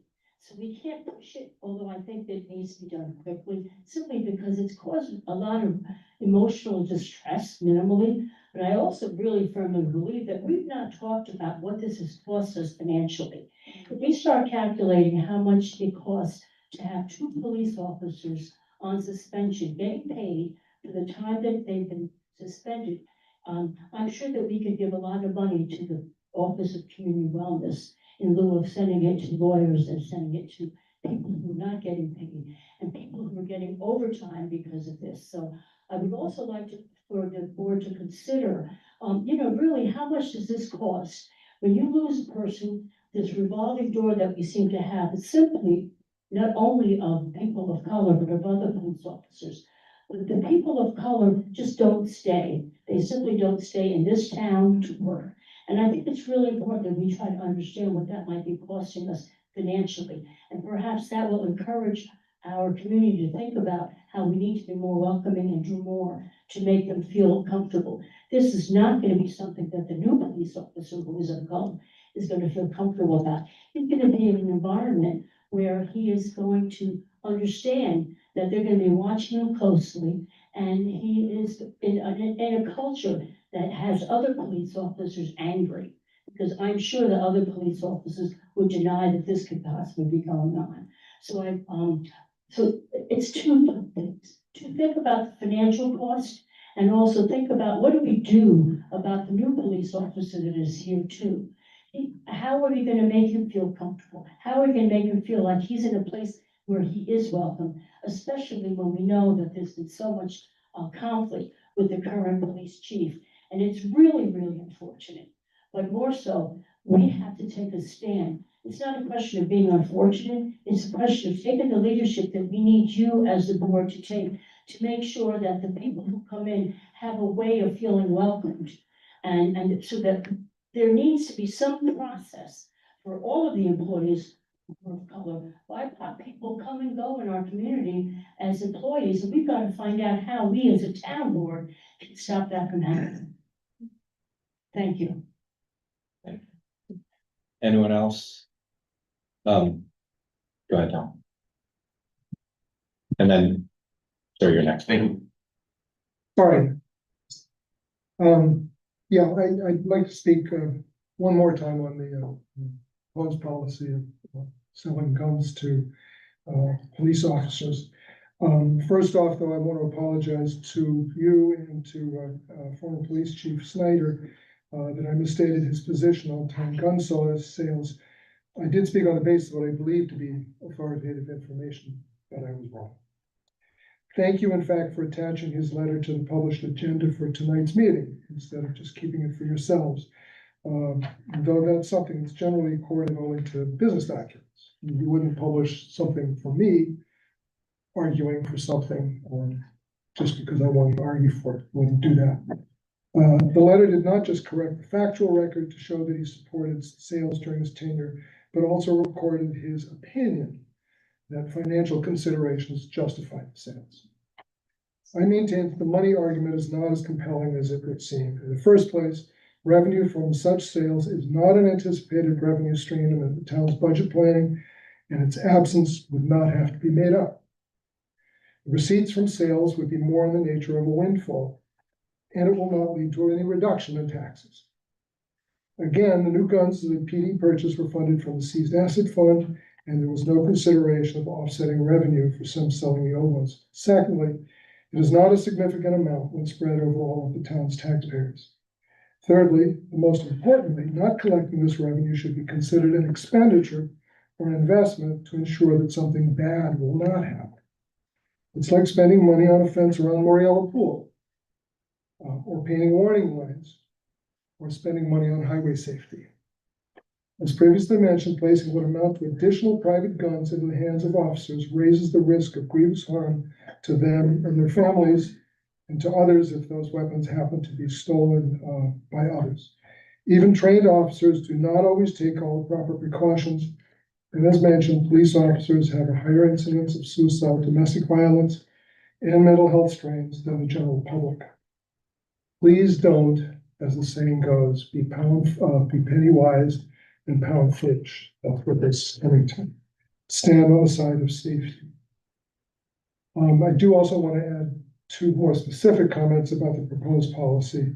When you discussed it a month ago, you said it would be handguns only. It would not include shotguns and I believe long guns. That limitation is not in the current policy. Why not? Secondly, the proposal would limit any individual officer from buying more than 3 weapons. Why is it not limited to 1 weapon? I thought it was about nostalgia, right? It's not nostalgia if it's 3 weapons. Both these aspects of the proposals make it look like the goal is to sell as many guns as possible. That should not be happening in the town of New Paltz. Thank you. We'll respond to several of your comments when that comes up on the agenda. Somebody in the back. Oh, sorry. Yep. That's absolutely. Hi, my name's Ken Bransblattle. I guess, I don't know if it's still relevant, but I guess in the interest of full disclosure, I was the attorney for the New Paltz PBA in the late 80s and early 1990s. So I just wanted, in case there's a sense of bias, but I really think it's important that any employer in any potential disciplinary situation consider that. I think generally they should fall into 2 categories. There are the more serious cases, and speaking specifically in a police context, where maybe a criminal charge resulted, maybe there's an allegation of excessive force, and those may be dealt should be dealt with in a more punitive sense and maybe warrant a suspension pending the outcome of those proceedings. But I think there's also those situations that are better dealt with in a rehabilitative sense. And, here we're talking about maybe, technical violations of department rules. Maybe it's results from a dispute with another officer, but things that have not affected the officer's ability to do the job, have not affected the public's confidence in that officer. I really, I have to plead ignorance. I really don't know what's happening with both of these cases that I'm hearing a lot of reference to. I understand one of them is for sleeping on the job. If it's not, I'll shut up right now, but if it is, what I'd like to point out is, I think that's the classic case that doesn't warrant discipline. It warrants a rehabilitative approach. Why is this officer sleeping? Why are they exhausted? I represented police officers for 20 years, and I'll be real about this. There's not a police officer in the world who hasn't slept on a midnight tour. It's just the nature of the job. It's physiology, it's stress, it's boredom, it's all those things. But in all those situations where I had to represent an officer in those cases, not once was there an allegation that the officer did not respond to a call. Even when these guys are nodding out, they hear their name, they hear their number, and they respond accordingly. In any event, I think the important point here, though, is, if we're talking about an officer sleeping on duty, unless it's repetitive, unless it's perpetual, this officer needs to be dealt with either better supervision, better administration, or, some set, or maybe even an EPA program, but certainly not through a disciplinary process that could result in termination. And if he's still doing the job well, I think the last speaker made a valid point. Why are we paying people who can do the job not to do the job? It just doesn't strike me as making sense. So, thank you.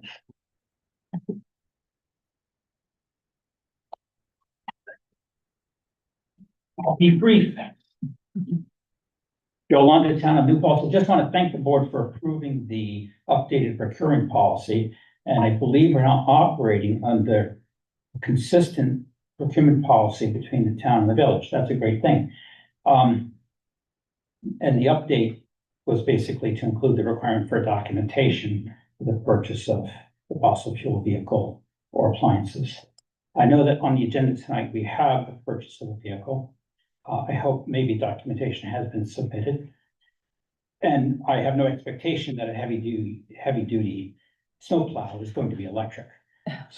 Nevertheless, we should have some documentation for that to understand the state of the technology. But we should not slow down the process of procurement.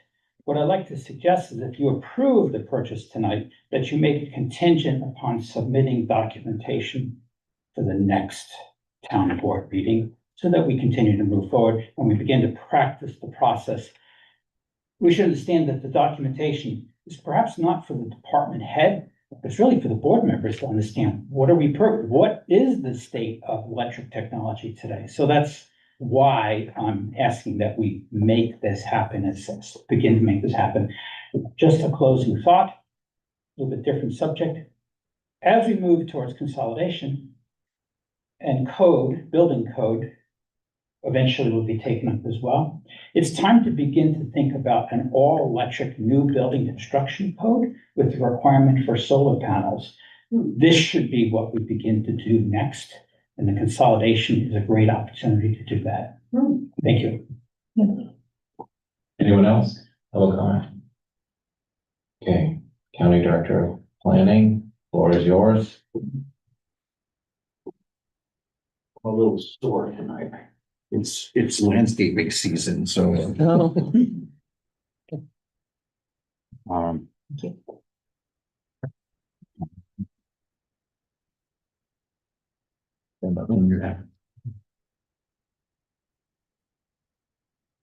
thank you very much. My name is Dennis Doyle. I am the planning director of Ulster County, and I I'm here tonight to talk to you about additional development proposals on the Paradise Lane site. If you recall, the Paradise Lane site is currently being under construction for the Government Operations Center, now renamed as the Emergency Communications Center, that had come in front of this board for approval. I'm joined here tonight by Paul Williamson from Key Capture Energy Corporation. They also are involved with the county. They responded to a county RFP for a facility on this site. And what I'd ask you to do is I'm going to go through some high-level discussion about what the county is proposing. And then Paul is going to take you through a more detailed analysis of the Key Capture proposal here. So what I wanted to start off with essentially is, if I may, I wanted to start off with some of the site history. If people are familiar with the site, there have been multiple proposals for the Paradise Lane site. The key is from my perspective, the key is that none of them were successful until the county took an interest in the site for its emergency communication center.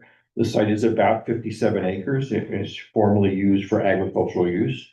When we take a look at it from an environmental standpoint, the site is relatively constrained because of wetlands and work relative to a brownfield program. The county is involved with the prior owner as part of a brownfield cleanup program.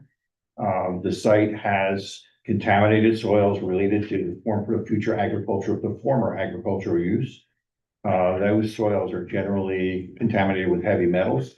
We are in the process of doing a cleanup on about 8 acres of that site. Moving those metals into an area where they can be isolated and capped, and then bringing in new soil on top of the soil that's there in order for us to meet grades associated with that. In addition, there's deodorant contamination on the site that is part of the DDT work. There are some hot spots of deodorant. We're working with the Department of Environmental Conservation for removal of those areas as well. So what has happened with respect to the site since the county has taken it over and began the development, we're starting to see rehabilitation of the site and remediation of the site under the brownfield program. What's being proposed right now, I'm going to take my glasses off. I can read better without them. I apologize. So we're currently under construction with respect to the Government Operations Center. That is about a 16,000 square foot building. It's going to occupy about 8 acres of the site. It's also, it was approved through a process that we're going to ask the board to consider with respect to the proposals that are in front, that I'm going to talk about tonight. It's a process known as a balance of public interest test.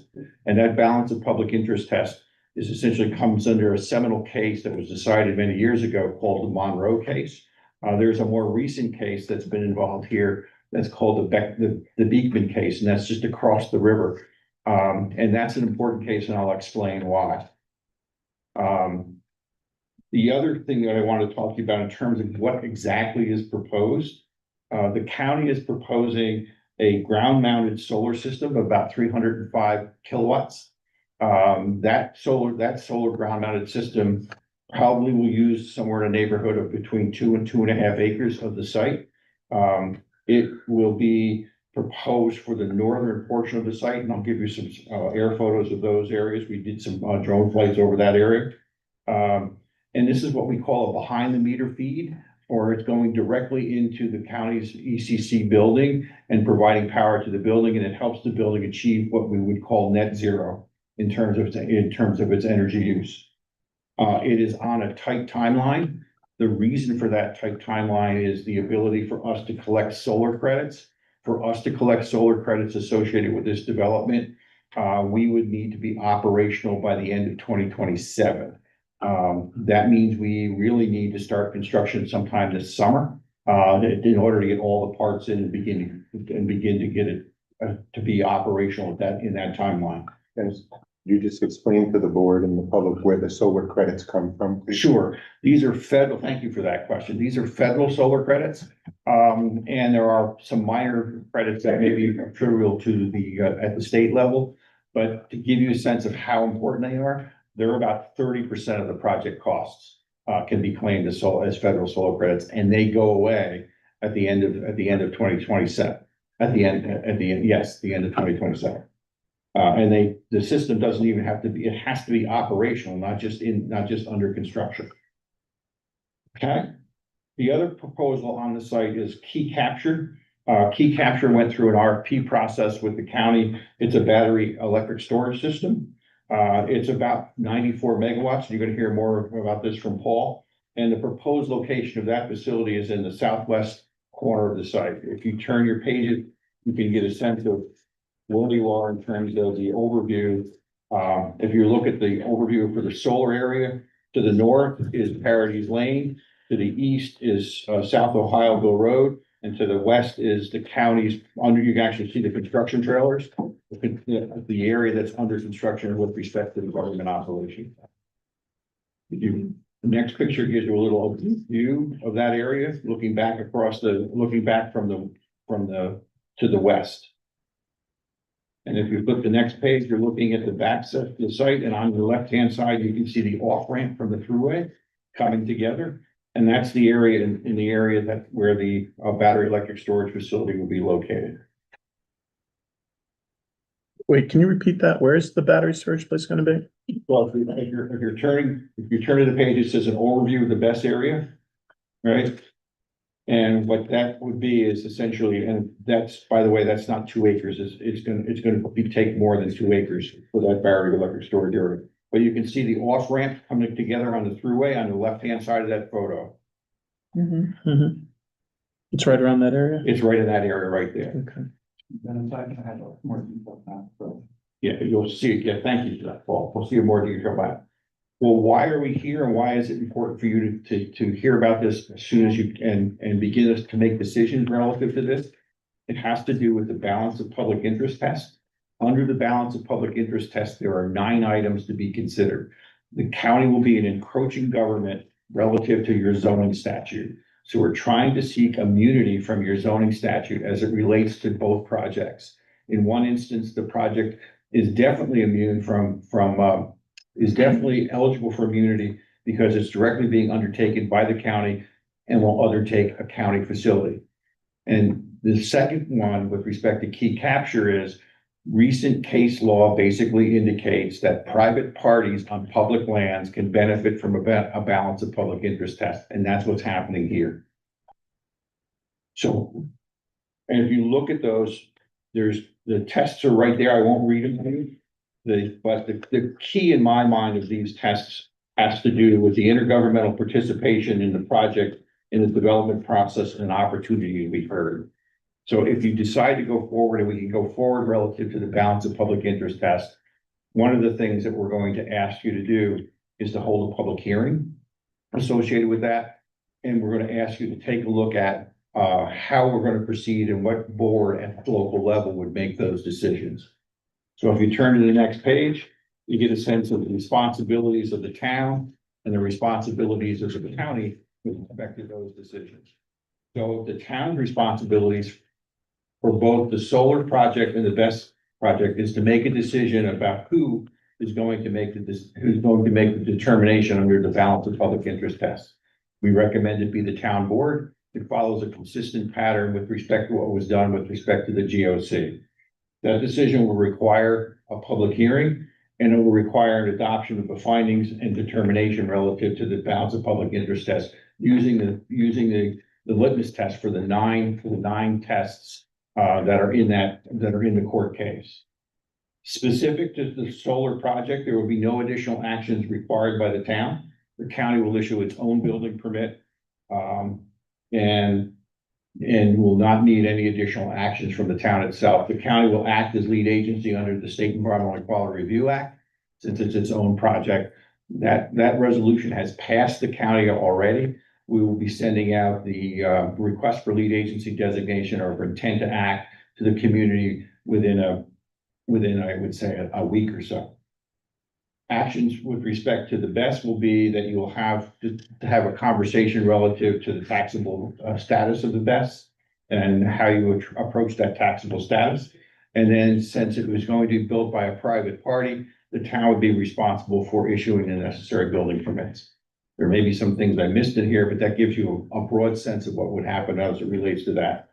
Under the county responsibilities, we would do the compliance for both, for seeker for both the BES and the solar project. We would make the necessary seeker determination as lead agency, and we do the necessary coordination with local, state, and federal agencies as it relates to that. With respect to project specific, there would be a property agreement from the county, between the county and the BES operator or the BES applicant. We anticipate that that will be an easement, and the county would maintain underlying land use control, land use ownership of the project. And that will be our responsibilities under the BES. So I'm going to turn it over to Paul to talk about how that BES, what the details of that BES, and then if we'll take questions after that. Can I just ask you a quick question? Sure. So this private company that's building on county land, are they paying property taxes? Then the short answer would be yes. And let me give you a great example how that works. Is that a pilot or is it something different than a pilot? There's two ways to do this. They could do it as a pilot, and they could do it as a pilot with the town. Or they come under a section of real property tax law, as I recall. 487. Yeah. So think of this, the same types of pilot projects, pilot activities that you use with respect to solar projects, where essentially you have an agreement between the developer of the solar project and the town for a pilot. That would also apply to battery electric storage systems. Does that answer your question? You did, and then you didn't. So, You sort of said yes, and then you said, well, We'll- no, you're not gonna do We'll that. ask the same question in the email thread today. Yeah, yeah, The town, as far as I know, and maybe Kitty might know better than me, a quick look, the town did not opt out of real property tax law 487. 487 exempts solar projects and battery energy storage systems for 2030. Okay, and if that means, because the town didn't opt out, the project would be exempt from real property taxes. However, the town has the right to require a pilot agreement. That's correct. And the pilot agreement can go up to the amount that would be the taxable status amount. can we have the pilot established before we answer the question of whether or not we want to give them, before we want to say whether this is on the public balance or not? Like, is that part of the discussion beforehand? It'll be part of the discussion. The town has, Now, please. Yeah, but Will, talk closer to the mic. I apologize. It can be done in conjunction with this. The town has up until 60 days after the work starts on it to demand a pilot. We can certainly. Yeah, but I don't want to give them a permit until No, we no, know no. what the pilot can- is. We can make it as part of the conditions if the town elects to go forward under the Monroe test. And We're going to do a full analysis. We're gonna require the county in this case for each of the 9 criteria to say this is why it fits. And within that, when we're doing if the town gets to the point of doing an approval resolution, we could put in there that a pilot is going to be a condition. Mhm. So can we have the developer contribute to an escrow to pay for everything that you're describing? Oh, yeah, Okay, great. that would be Okay. appropriate, because And it we- shouldn't fall on the town. I'm sorry. Go ahead. And we've seen this in other areas where we've gone through a balance of public interest test for county facilities, where in the decision process, there's conditions put upon that grant of immunity by the town. so the town can negotiate this pilot in a way that maybe we haven't been able to in the past. Is that It true? can negotiate on any of the criteria, not just a pilot, on other aspects of the project as well. I just think that we're kind of pilot shy in this community, so, But if you don't do a pilot in this situation, and it would be completely tax exempt. right, what I'm trying to say is that this is an opportunity to create a bigger, better pilot than in the past, where we have felt unheard and, left in a financially disadvantaged situation. Right, but just keep in mind, the pilot payments cannot exceed what the tax amount would be. if it was a taxable project. We can't, let's say that the tax on the project would be, just for throwing out a number, $25,000 a year. We cannot require a pilot payment that's more than 25,000 a year. And the other question is, you said 2030. That's when the tax exemption So under this could be a 487, 487 gets extended periodically. So it's gonna be tax exempt under the current situation, because the town never opted out of 487. I That I know remember about. 387, but I don't remember 487. This one is 4. Okay, Yeah, so, but just one more question. So we could negotiate a 10-year pilot then? Is that great? Yeah, I think the key in my mind here is that you mentioned that you felt the town wasn't heard. I think in this instance, the town must be heard in order to go forward. The town controls the process, because we can Right. either, it's one thing for the Emergency Operations Center to fall within the Monroe test. It's a different consideration for a private enterprise that's going on the property, a different situation. How does a 10-year pilot work in this situation? Like what happens in year 11 if it's exempt? Then it goes on the tax roll. Okay, I thought you said it would. The exemption only applies through a certain period. I have to go back and look at the statute. Since it's county property, after 10 years, we wouldn't get any more money after that? No, No, this part of the project is always gonna be taxable or subject to a pilot. Okay, so there's no sunset date on it. Not on the battery storage aspect, no. Okay. And we've seen this, for example, we have private cell phone carriers that are located on county towers and they're taxing. In every commercial business that we've looked at for that property, Wildberry Farm, all of them asked for pilots. And the town really wasn't able to be a negotiating partner in those. And they were all at least 20 years. And I think we have some 30-year pilots in this town. So I think a 10-year pilot is looking pretty good. Were those IDA pilots? Yeah, the There's no one, 30-year pilots. though. pardon? I mean, the only, like, the long pilot. is Only the with housing. bond. The private housing finance law pilots are 30 or 40 years. Right, but that's not IDA. No. Can be, but it's normally the governing body of the municipality. I'm very happy to be talking about pilots rather than whether or not you're gonna grant me, community from zoning. I would hope that would be coming since we're having a I conversation do have about a pilots. question about that, because I thought the last time we did the Monroe test, that meant that you were immune from zoning. And it's specific to what was in front of you at that time, and what was in front of you at that time was effectively the Government Operations Center as it was proposed. Right. At that particular time, the county was not proposing a ground mounted solar adjacent to the facility. So we felt it was prudent to come back to you and ask for a balance of public interest test with respect to that solar I facility. hear that, but And when I clearly look there at it, wasn't a best that was approached as well. okay, but it did say, and other commercial enterprises, from what I remember of the last round. So I'm just surprised to see that we have to do this again. I thought you got your approvals years ago. Okay. Well, thank you, and Can I I'm gonna turn- raise I'm just raising a point, it says no archaeological areas of interest, but right on that, next to that property is a historic house, which is listed in the Historic Preservation Commission are about to put it as a historic landmark, as one of the 7 or 8 identified for the celebrations of 250th anniversary. I just want to make sure that because we are preserving all of the historic landmarks in the area, that it's not going to have any effect on that. And it feels a little bit odd that that's not represented anywhere here in the description of the site. Two things. One is that we do have a no adverse effect with respect to the Government Operations Center as it relates to the site, the historical site.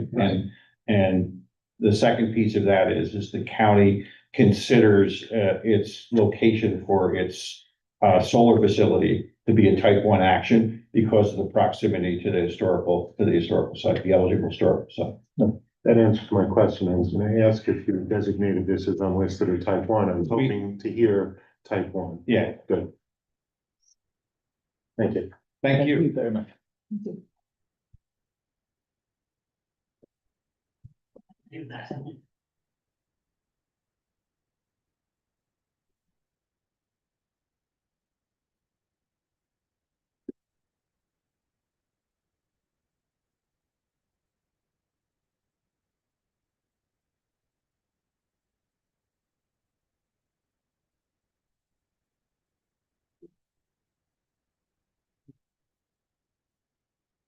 Good evening.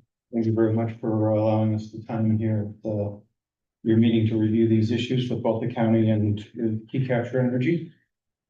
First, let me start by saying that I wish that landscaping is my excuse for feeling sore stuff all the time.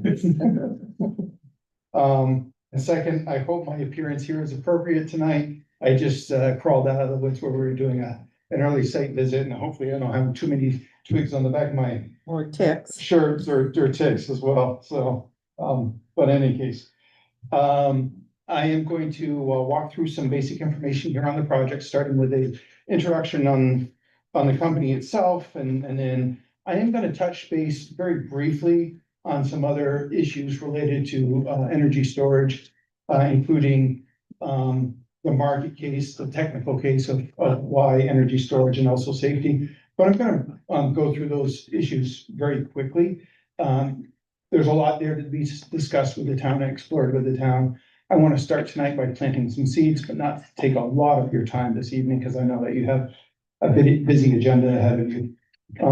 So with that being said, I'm going to dive right into it. And I did make a note to myself to also make a comment at the end here on the pilot discussion as well, and your interest in that.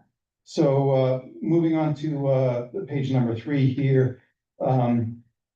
Key Capture Energy was established in 2016. It was actually established in Albany, New York. That's our home headquarters. We built the first energy storage system in New York, bulk storage system in New York. We have the largest fleet of operating energy storage systems in New York right now as well. And we operate in New York and Texas mainly, and we have development across the country from Maine all the way through to California. And I'm a director of development for both New England and also the New York area.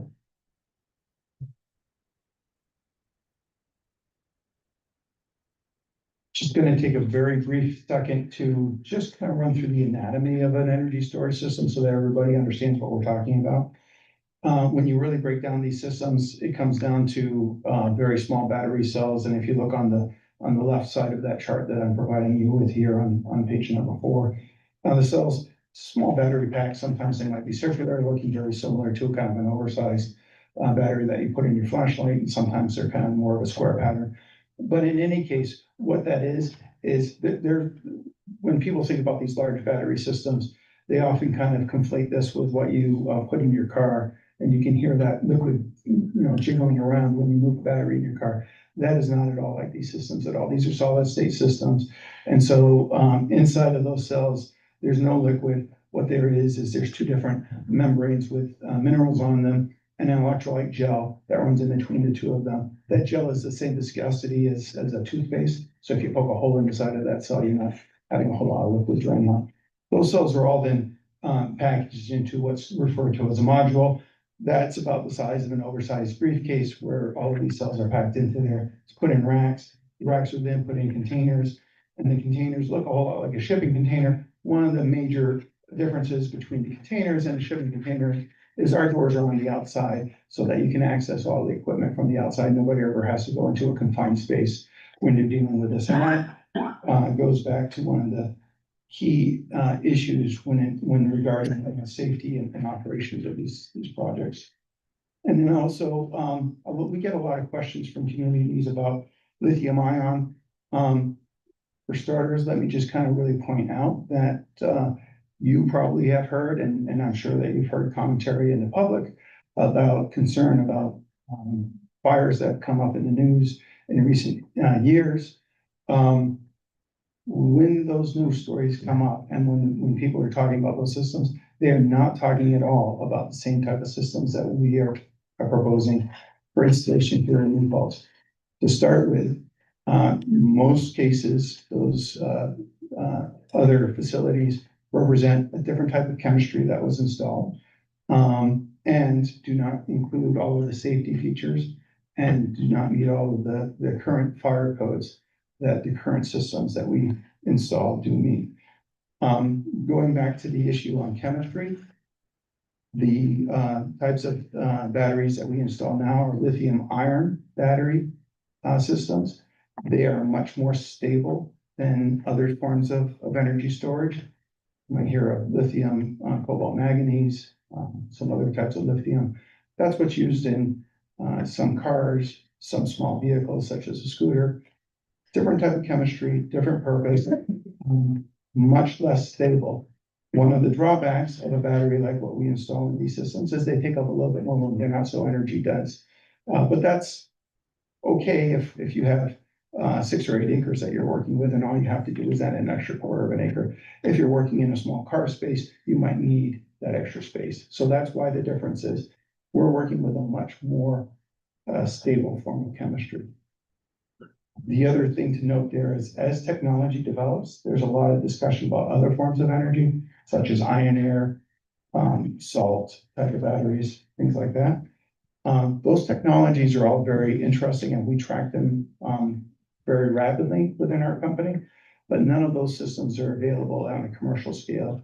And none of them can be implemented in a project like this that would be competitive in the current wholesale energy market. So with that being said, I'm going to pass on to the next page 5. This is just giving you kind of a pulled back look at what one of our systems looks like. Again, the large square boxes you see there are the battery containers themselves. In between those battery containers, we have inverters, which take the energy and transform it from DC to AC. And also transform it so that it can go onto the system at the appropriate level. For the project that we would be proposing here in New Paltz, would be storing energy at a 34 kV kilovolt level. But when we move that energy onto the system, we'll be transforming that to 115 kV. That gives you an indication of what some of those equipment, pieces of equipment do. Okay, thank you. Moving on to slide 6 here, this is a very preliminary overview of what we hope or we propose to do our concept level on the Paradise Lane site. And so if you look on there, you can see the energy storage system is lined up there. The blue box there is where we would have a staging area as well. If you look just off to the side there, you can see there would be a substation. And then the power from the substation would go directly over to the existing Central Hudson transmission corridor. One of the advantages that we have in our interconnection, and this has already been studied and approved with Central Hudson and with also the New York Independent System Operator, is that we will be allowed to use the existing transmission corridor. So there won't be any need for additional infrastructure or additional clearing to get the electricity transmitted from our site to the Ohiosville substation. So the Ohiosville substation is our official point of interconnect, or where we would be connecting. How are you going to bring those wires there? So it goes from the site over to the existing transmission corridor. And then on that transmission corridor, Central Hudson would be allowing us to put our wires on their existing towers. And that's on Ohioville Road or South Ohioville Road? It's just on where would be entering onto the powers would be, on the towers would be just to the west side of Hyattsville Road. And then if you follow that corridor up, you'll see that corridor, I think, crosses over about half a mile of it, crosses over Hyattsville Road. There's no S in Ohio. Okay. So it's this red line? Unplugged line, so. So it's this line right here. That's the power line? Here, let me get my pen. Here. It's labeled existing transmission line. Right. So if I can just draw on your. So this would be our line, and then we'd be connecting right there. And this is the existing power line that comes up I'm sorry, our line would be going here, and then this is the existing transmission corridor that goes up through here. And there's Ohiosville Road.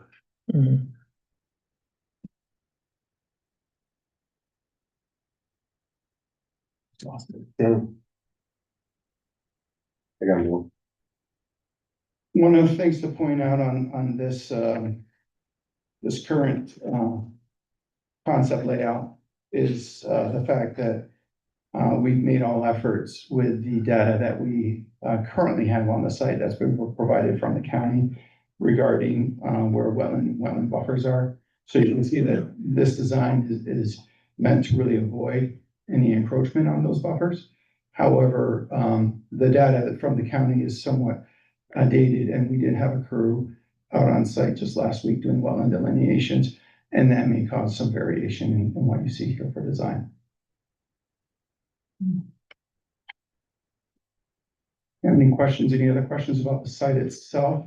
Oh, one of the other things I want to point out here is, from the very edge of the substation associated, I just turned myself off. Okay. From the very edge of the substation over to the homes and businesses that are located off of Ohioville Road is approximately 600 to 700 feet. So there's a pretty healthy buffer between where our project would be located, and all those wooded area would be left in place as well. So visibility, sound, there really wouldn't be any impact at all to any of the activities that happen to the east side of the project.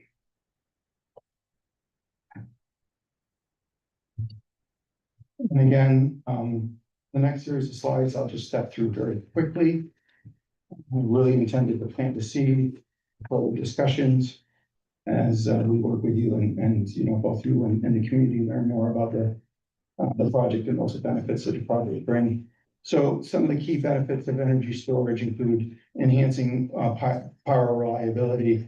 One of the key reasons why the state of New York has goals for additional energy storage in the state is to improve reliability within the state, and projections on upcoming loads demonstrate that there may be a shortage in coming years. And so they're really working to solve that issue. And this project would be one of the reasons, or one of the methodologies to help alleviate some of those issues. Battery energy also services peak demand. So periods of time when, you know, for example, when people are coming home from work and turning off their air conditioners and starting to cook dinner at the same time, there's a peak of demand at that time. And typically, right now, those areas of peak demand are usually satisfied by having gas generators fire up, what's referred to as peaker plants, fire up quickly and provide an injection of energy. One of the advantages of a battery project is that it can do it instantaneously. It doesn't require any ramp up time, and it doesn't have any emissions when we respond to issues like that. Energy storage will allow greater penetration of renewables. Right now, the level of renewables generation in New York is at a small enough level where you won't see an immediate impact related to that. But in coming years, having the storage online will allow additional renewable energy to come online and be utilized at the time when it's most useful. And then finally, deferral to transmission upgrades. So by having energy storage located throughout the state, you can really reduce the cost and the time when you need to replace other very expensive infrastructure equipment.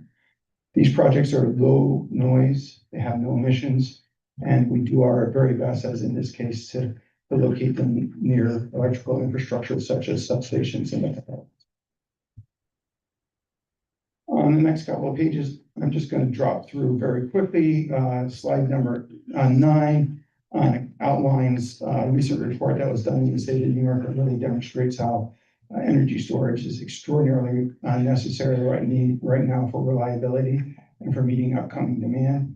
One of the things that you'll notice if you look at this report is it talks a lot about the need for downstate, but if you look at the map that's up in the top right side, you'll notice that a fair amount of the congestion that's associated with the problems that are downstate happen between downstate or happen north of here. And this area is between that congestion in downstate, and having energy storage in that vicinity helps relieve that congestion.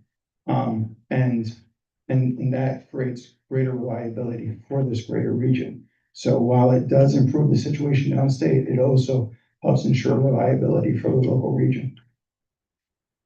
Going to the next slide, again, I'm going to go through the next two slides very quickly. And or actually the next slide very quickly, just point out that this slide demonstrates what Texas has seen, and this leads to the argument of why energy storage is needed here in New York. By increasing the penetration of energy storage, you reduce the peak demand area, or the times of peak demand that drive up cost. And by increasing energy storage, you essentially reduce the cost of energy by reducing those peak demand areas or time periods. So, and then finally, I mentioned this before in my comments, that safety has really changed, and what we're talking about today in modern systems, and when I say modern, that's modern within the last just couple of years, because technology has advanced so much. The systems are extraordinarily safe. If you look at that graph, it really demonstrates that with a greater penetration of energy storage, failure incidents or fire incidences have really decreased dramatically. And it's really kind of, you'll see that I have kind of two pictures on the bottom. It's very similar to the equation of what's happened in the US with automobiles. Back in the 1970s, automobiles were not that reliable and sometimes not that safe. But today we drive safe cars, and we don't think about the same problems that vehicles had back in the 1970s. So again, the systems we're talking about today are very advanced, and page number 13 spells out the codes that have been recently adopted that really have driven the advancement of safety for energy storage. One of the things that is not included in this slide is the fact that in 2025, the state of New York passed new fire codes, and they are the most aggressive in the country. And they really ensure that the systems are designed, tested, installed, and operated properly. And then finally, we are very committed within the company regarding safety. And one of the things that we start very early in our process is a stakeholder process with local fire departments to understand their interests, their concerns, their abilities, and then we customize information and training and a partnership with the local fire department so that they are well versed in understanding the type of response that might be needed with our systems throughout the entire lifetime of the project. And not included in my comments here is a quick note on the pilot. One bit of nuance from my understanding here is that the project of this type actually does not officially qualify for a pilot. It would have to go underneath what's related to as a deviated pilot, so not exactly a pilot. And from our perspective as a company, we expect to come in and be corporate citizens and pay appropriate level of taxes or revenues to both county, town, and schools when we come into a community. Our interest in the taxation discussion is really centered on making sure that we establish an agreement with all entities on what the appropriate assessment method should be.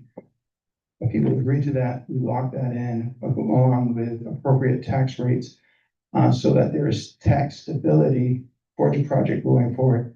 That helps us with project planning and financing, but it also helps the community and it helps the town, the county. One of the key benefits there is it avoids the opportunity for conflict between the project and the municipalities and assessment. And so every 3 years, we're not arguing about assessment and we're not going to litigation. Instead, we have a roadmap that lasts for the life of the project. And that's what we're mostly interested in, not reducing our taxes, but paying the appropriate amount of taxes that we can all agree on. So you listed the 3 taxing authorities, but we only have 1 assessor. So again, I think that needs, we'll need to kind of discuss, because I believe that the project should be subject to, and we'll refer to it, I'll call it revenues rather than taxes, but revenues that need to go to all three of those entities. And so that Sure, will I need to be I mean, included. in- historically, what we've done is the assessor comes up with a value, and then you just use the existing pro rata share across the taxing authorities.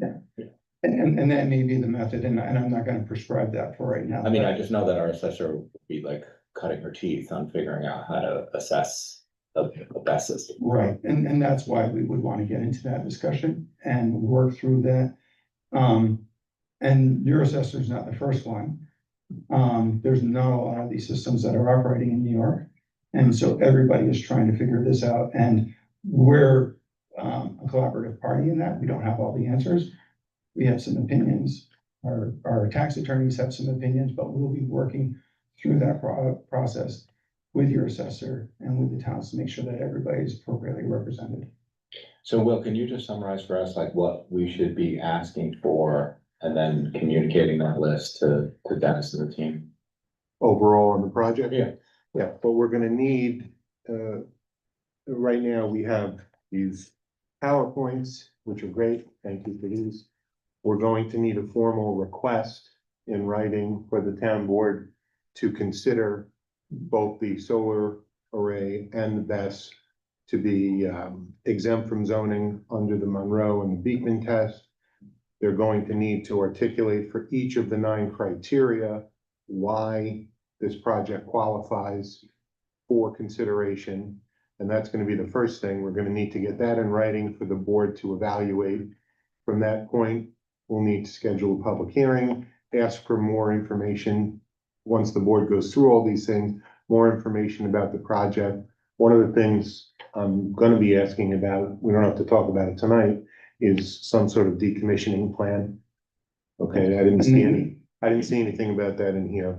I saw that in recent Beth's Yes, presentations. yes, That's we're gonna pretty need, common at this point. and whatever security is necessary for that, but that's gonna be one of a few. There's a lot of details in the permitting process that we did not cover It's tonight. not covered, but one of the things that the public always, and quite frankly, I'm always concerned about is how we handle decommissioning if something goes sideways and the town is left, and the county in this case on their property, is left with a facility that's, for whatever reason, no longer operational. What do we do about it? Right. So we're gonna have to, we don't have to get into it tonight. I'm just saying. Let me just, a very quick, our typical experience in working with communities, both in New York and throughout, other areas as well, is that we need decommissioning, we talk together about, making sure that we're comfortable with what that covers. Right. But generally speaking, it includes, we provide a fully engineered decommissioning plan. Right. That includes the full budget for decommissioning.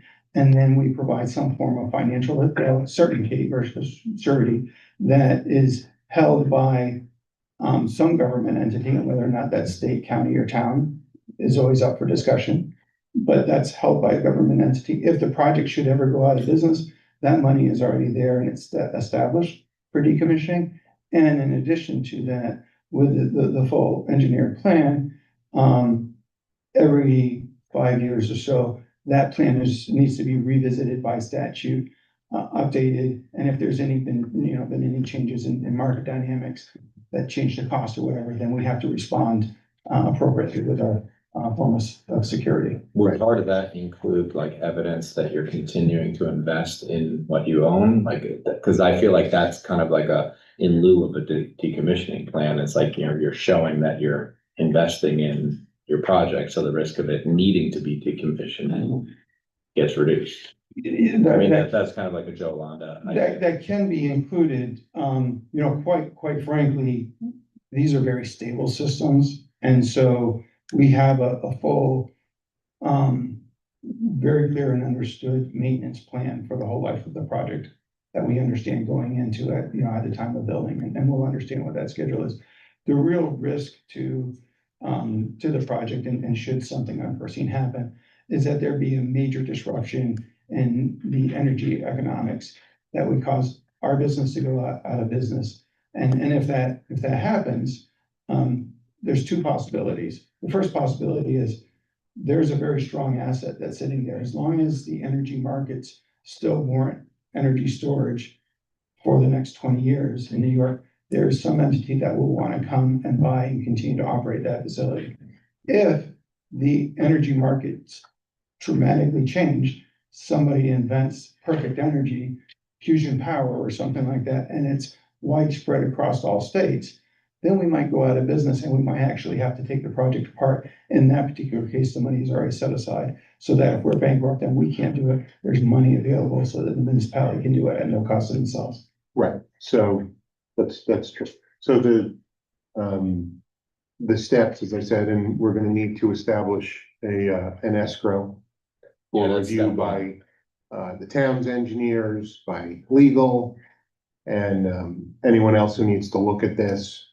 So those are the immediate steps that we're gonna be looking at, a more request-based presentation from the county, listing how they meet the criteria for the test. We'll put together a developer's escrow agreement that will work out with key capture here and with the county, however they're gonna divide up those costs. Those are the immediate things, because as Dennis, I think I read that there is a project that is well underway for approval in Saugerties. Is a solar, a BESS system, is that you? That's me. Are you, Ross. are you going through all of this in Saugerties, or is this because this is county-owned property? It's the final process is gonna be very similar to what we're Okay. doing in Socrates. At the end of the day, really, seeker is the major environmental review and site plan going through and making sure that there's not an adverse environmental impact or community impact to the project. So are you? So the review is very similar. The real case here, in that particular case, the town of Socrates deemed the project as a public utility. So it's going through the town's special use permit. In this particular case, because it is on county property, and, you know, I'll wait for you to agree.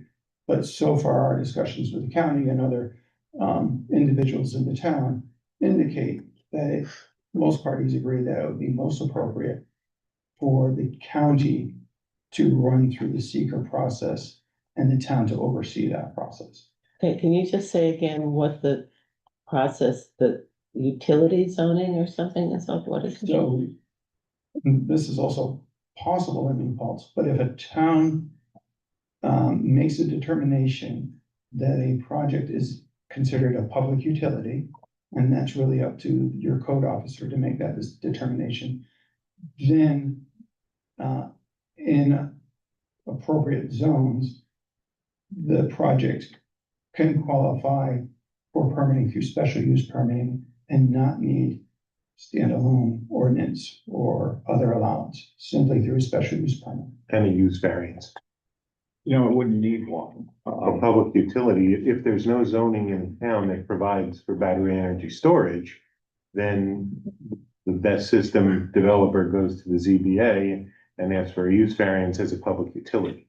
In this instance, though, if public utilities are permitted in the zone, and this town does allow public utilities in its light industrial zone, and our understanding is the site is zoned light industrial, Then it's okay. then it would be okay. So But you're correct. Can I we did- have a side-by-side We do. comparison of what route we should be taking?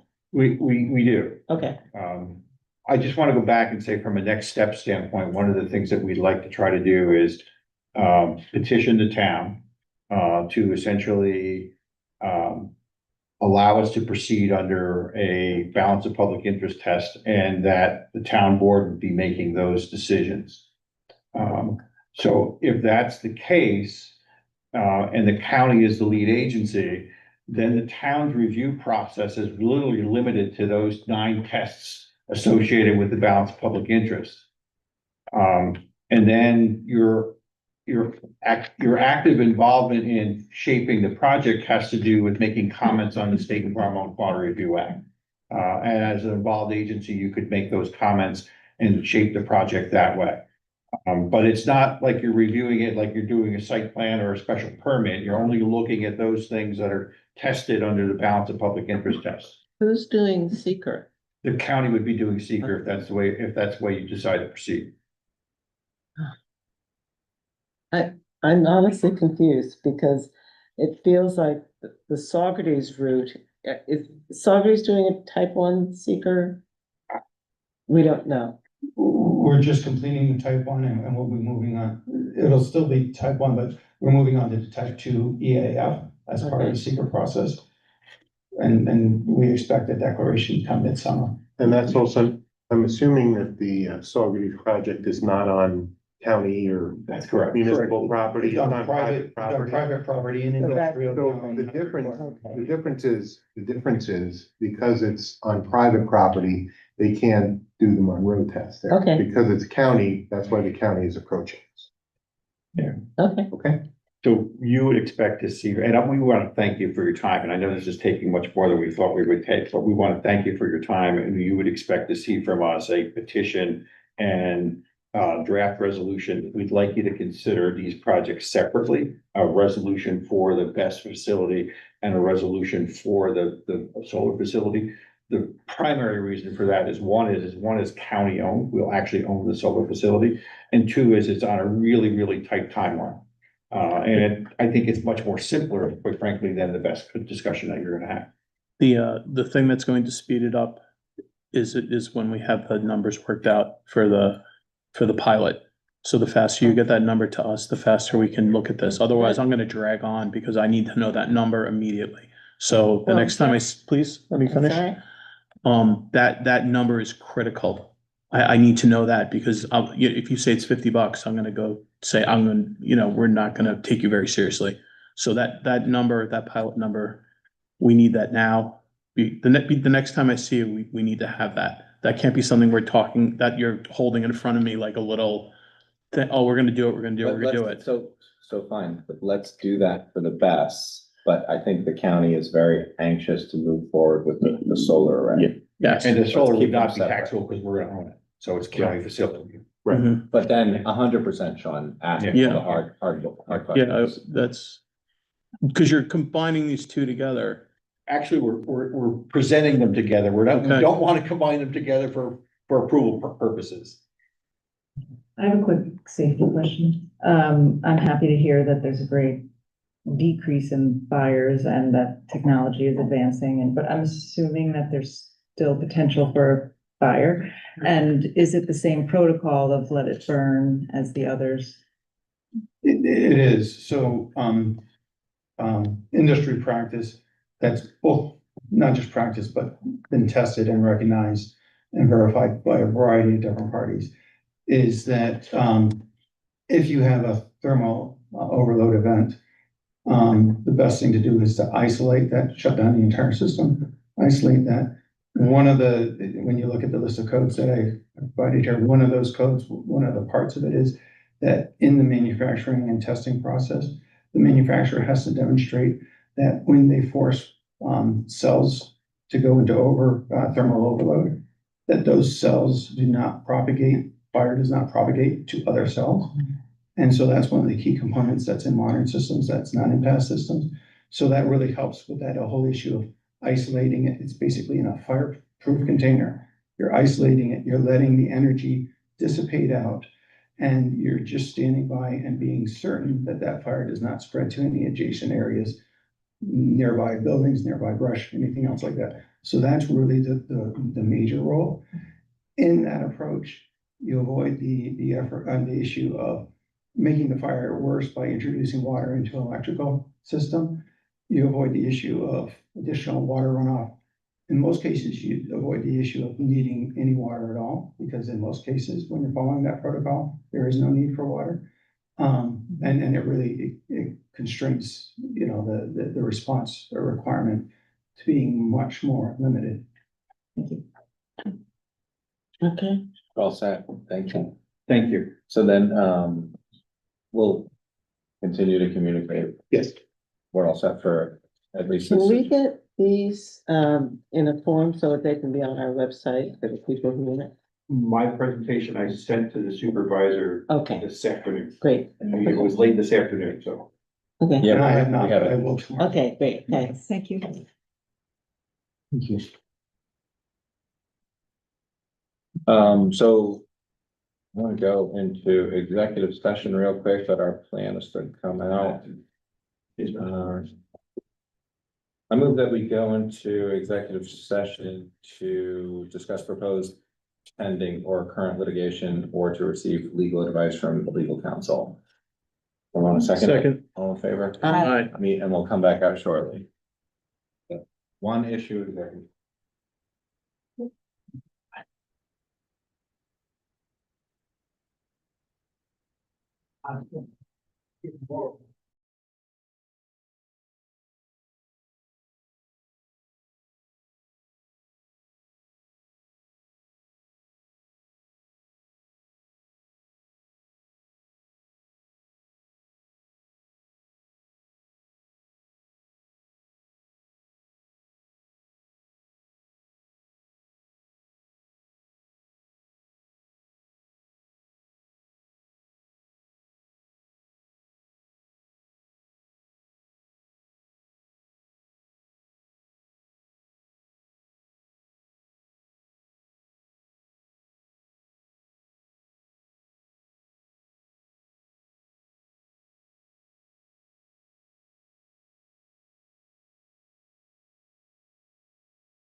Okay, I got my sign, just so everyone knows. Hot buddy.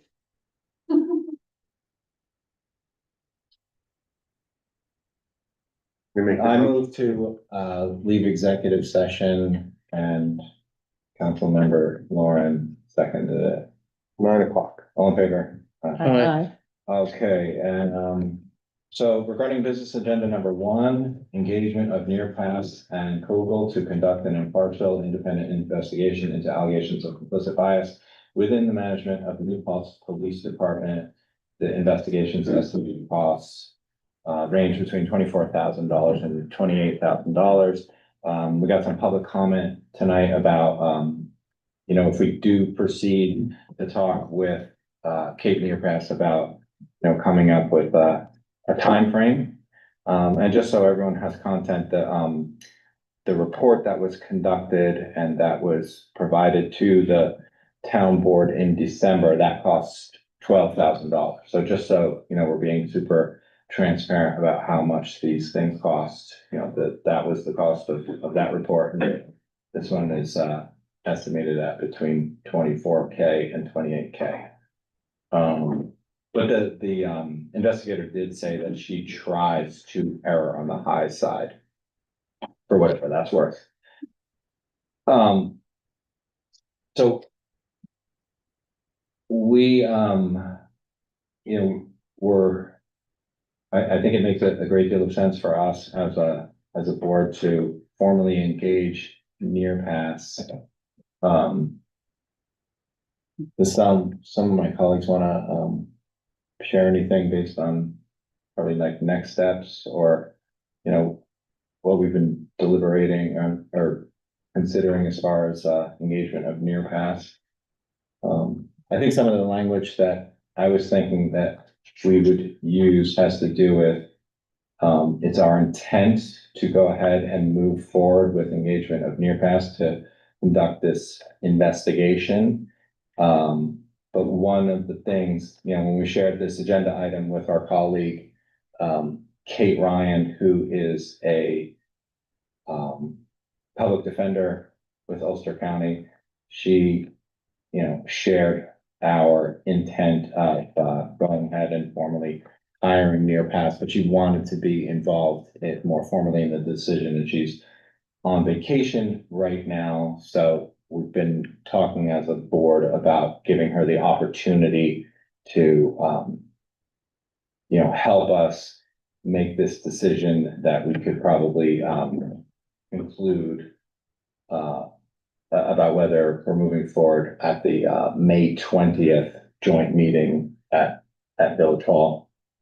But what I was thinking that we could do this evening at a minimum is just take a straw poll to show our intentions and our, you know, the direction that we're headed in terms of you know, our interest in going ahead and engaging Cape Nearpass's firm. I would like to you know, raise my hand to say that is something that I personally think that we should be doing, is to go ahead and conduct the independent investigation. Do any of my colleagues want to say?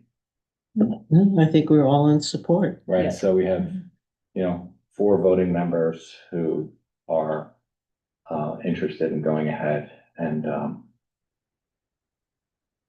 you know, talking to our colleague Kate and making a decision on the 20th. Right, the expectation is that it'll happen on the 20th. Right. Any other comments from the board? Nope. No. Well, then I'm gonna hand the microphone to Lauren McPadden to talk about consolidation. Stuff. I am happy to report that a draft of the consolidation agreement, including the cover letters for the public and for the employees in town and village, has been completed. Wow. It's a Bravo. big deal, thank you. Yes. It's taken a few months to put together. It's been bounced around quite a bit between those of us in the working group and all the while trying to stay within the framework of the statute. We got it completed by our deadline. Please read it and share your thoughts. You can find the joint consolidation agreement with preamble and cover letter on both the village and town websites, as well as newpaltzconsolidation.com. You can find the latest one-pagers, the information documents, as well as ask and have questions answered in a timely manner at newpaltzconsolidation.com. I keep repeating it just so maybe it'll get remembered. Residents are encouraged to attend the upcoming workshop meetings to ask questions and share input. These meetings will be held at Village Hall at 7 p.m. on Thursday, May 21st and Monday, June 1st. Public hearings are scheduled for July 7th, 15th, and 29th, all at Village Hall except the July 7th, which will be at the middle school at 6 p.m. Good. Okay. Thank you, Lauren. I'm gonna jump ahead to the next agenda item. So we've been discussing, you know, how we could provide, the pool passes to SNAP recipients, and, you know, we were able to come up with a policy that's comparable to what the county does. And, you know, so we're originally talking about like using our recreation staff to help administer passes, but it'll just be cleaner and easier, and we got comfortable with the idea that, you know, just all passes would be a function of, you know, how they're currently listing, so no change. Right. Okay, that's all I had as far as, the SNAP policy. Any comments, or I'm gonna go ahead and then, move to business agenda 5. It's a request authorization to pay from the B Fund, the LaBerge Group, for $21,607.83 for professional services to compose the joint consolidation agreement that Lauren just described. Second. And related work, Mhm. all of their related work. As I wrote to my colleagues earlier, I am opposed to this because we don't have a contract with LaBerge. And the first iteration of this bill was addressed to the mayor and then to the supervisor. And now we're talking about disbanding line H07, which I think we're gonna need as we move into the consolidating town hall and the village hall, which is exactly what H07 will help us pay for.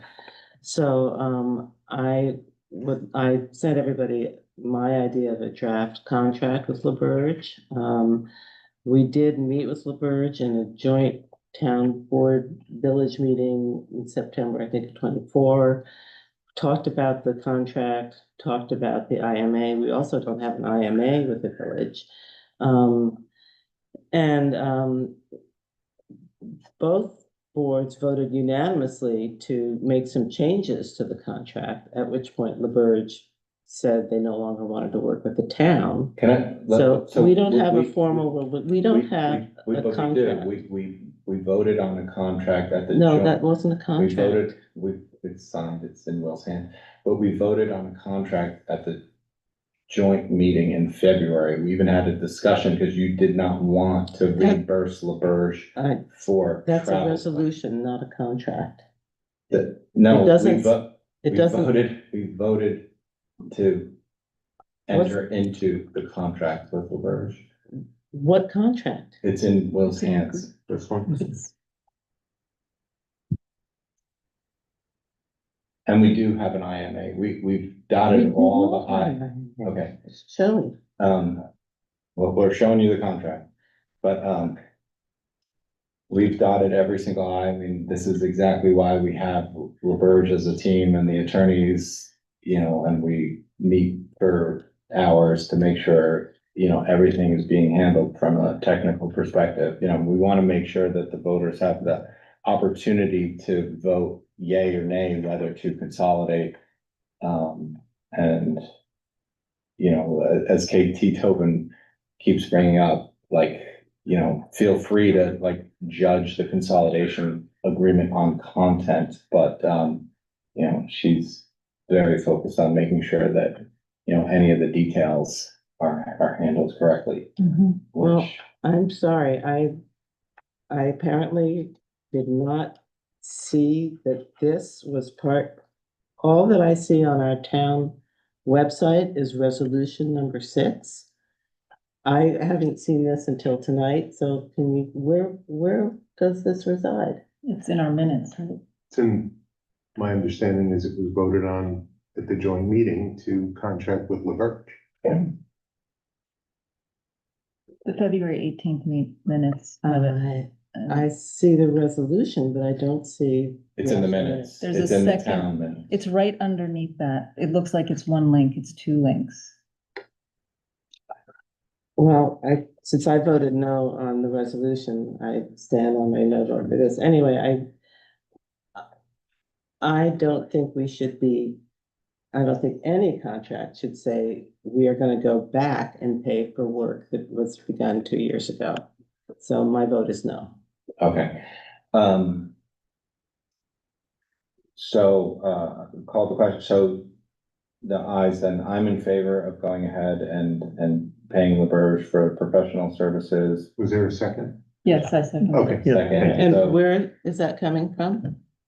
it says it in the, From HO7? no, it says request authorization to pay from the B fund. But the B fund is paid out of building revenue, right? It's Not exclusively, I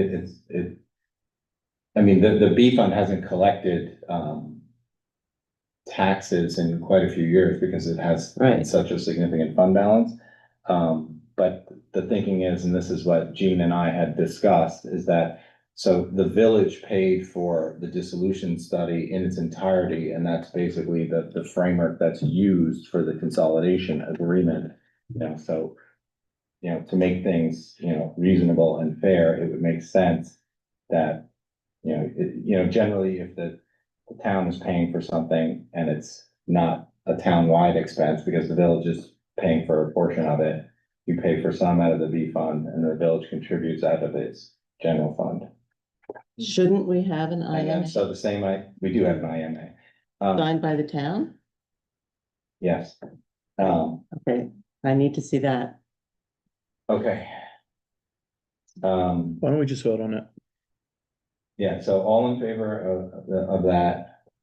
Well, Sean raised his hand, Yeah. Lauren raised Aye. aye, and then Kitty was a no. And then, moving to number 6, so that's to reverse the charges from HO7. So money ended up in HO7 from the Susan Zimmett administration. Right. And at that time, Susan spoke about we should use this money for a new town hall. And 3 supervisors later, that's not happening with that money. But what happened with the previous town board administration is you actually created a restricted reserve fund specifically for a new town hall, I think to the tune of over $3 million. So there is a fund that has been earmarked specifically for a new building. Yes, correct. So But you don't need HO7. two. You don't need two. You don't need two, and also HO7 is not a restricted fund. It's a reserve fund, so it would make sense that this money just gets, this fund is ended and then this revenue just returns back to the townwide A fund. This is what I've spoken to the comptroller about, and she is in agreement. That would just be the cleanest paper trail as far as I think where that, this money has been historically, and the fact that we now have a restricted building fund. I think that we just need a way to track consolidation expenses. Yeah, and that's exactly what we are doing with business agenda items 5 and 6. So all of these bills say they're for consolidation. They don't say they're for the municipal, creating a joint municipal building. The one from Gordon and Svensson and Alfondre, the bills Well, themselves. the Alfondre bill had to do with the work regarding the grant application that we submitted to the Department of State earlier this year to apply for a shared building. So yes, that's not about creating the consolidation agreement, and it is labeled specifically for for engineering. That is how our comptroller has Right, it and- coded. That, in my opinion, is And then what the HO LaBerge seven group, would be so, used so the for. other thing with the LaBerge group is the LaBerge group was the author of the grant application that we submitted to the DOF. So I understand why that would be confusing because, you know, this is a firm that provided professional services for the consolidation agreement and separately for the grant application that was submitted to DOS. That was shared 50-50 with the village. And that was all voted and memorialized in motions and resolutions earlier this year. I don't object to paying the bill, but I think rather than having the category be consolidation, it should be for investigation or whatever it is that we're doing to create the joint municipal center. It is. But the bill itself says consolidation. For LaBerge, Gordon, Emily. that's 100% for consolidation. That bill is 100% for that law firm's services. Right. While we are figuring out New York State General Municipal Law, Article Well, then 17. it shouldn't come out of our building engineering fund. And that's why we are getting rid of H07 is because we don't want it to be specifically a building fund. Because we already have a separate restricted building fund that was created by the previous administration. So we're renaming that. We're actually, the plan would be to get rid of it and move any of the remaining money into the townwide aid fund.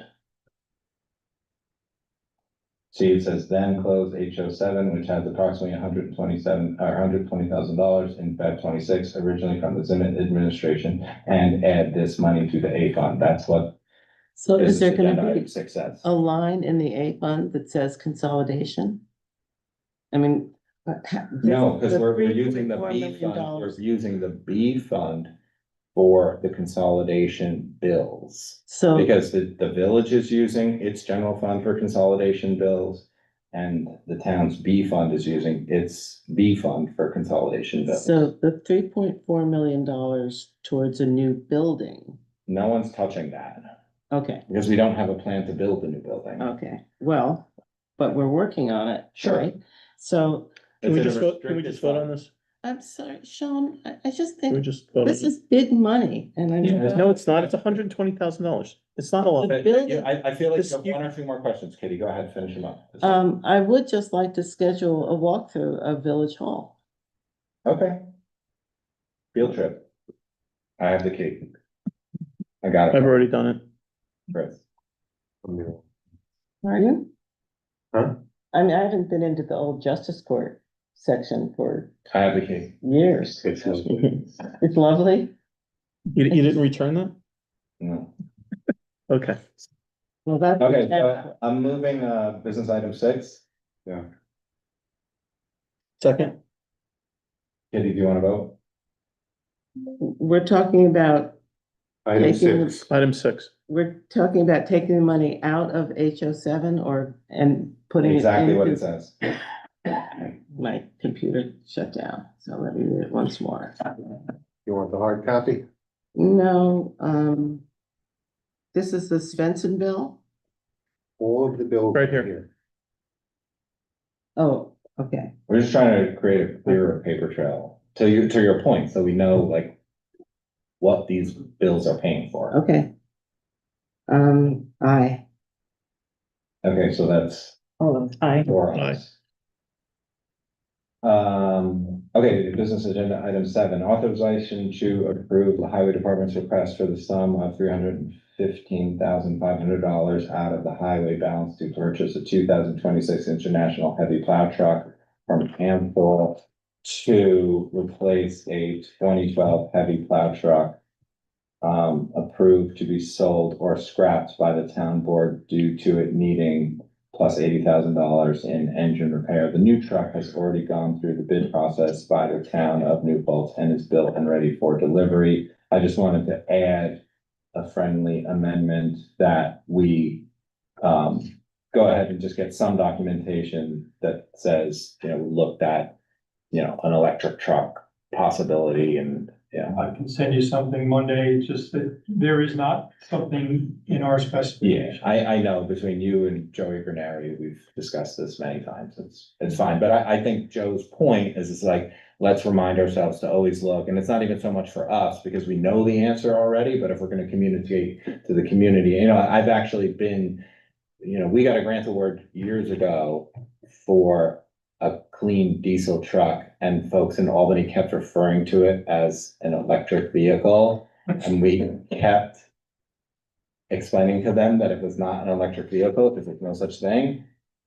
And they continued to do that, and I gave up, and I just allowed them to keep calling it an electric vehicle. But Who should I send that to? you can just send it to me, and we'll just include it with these.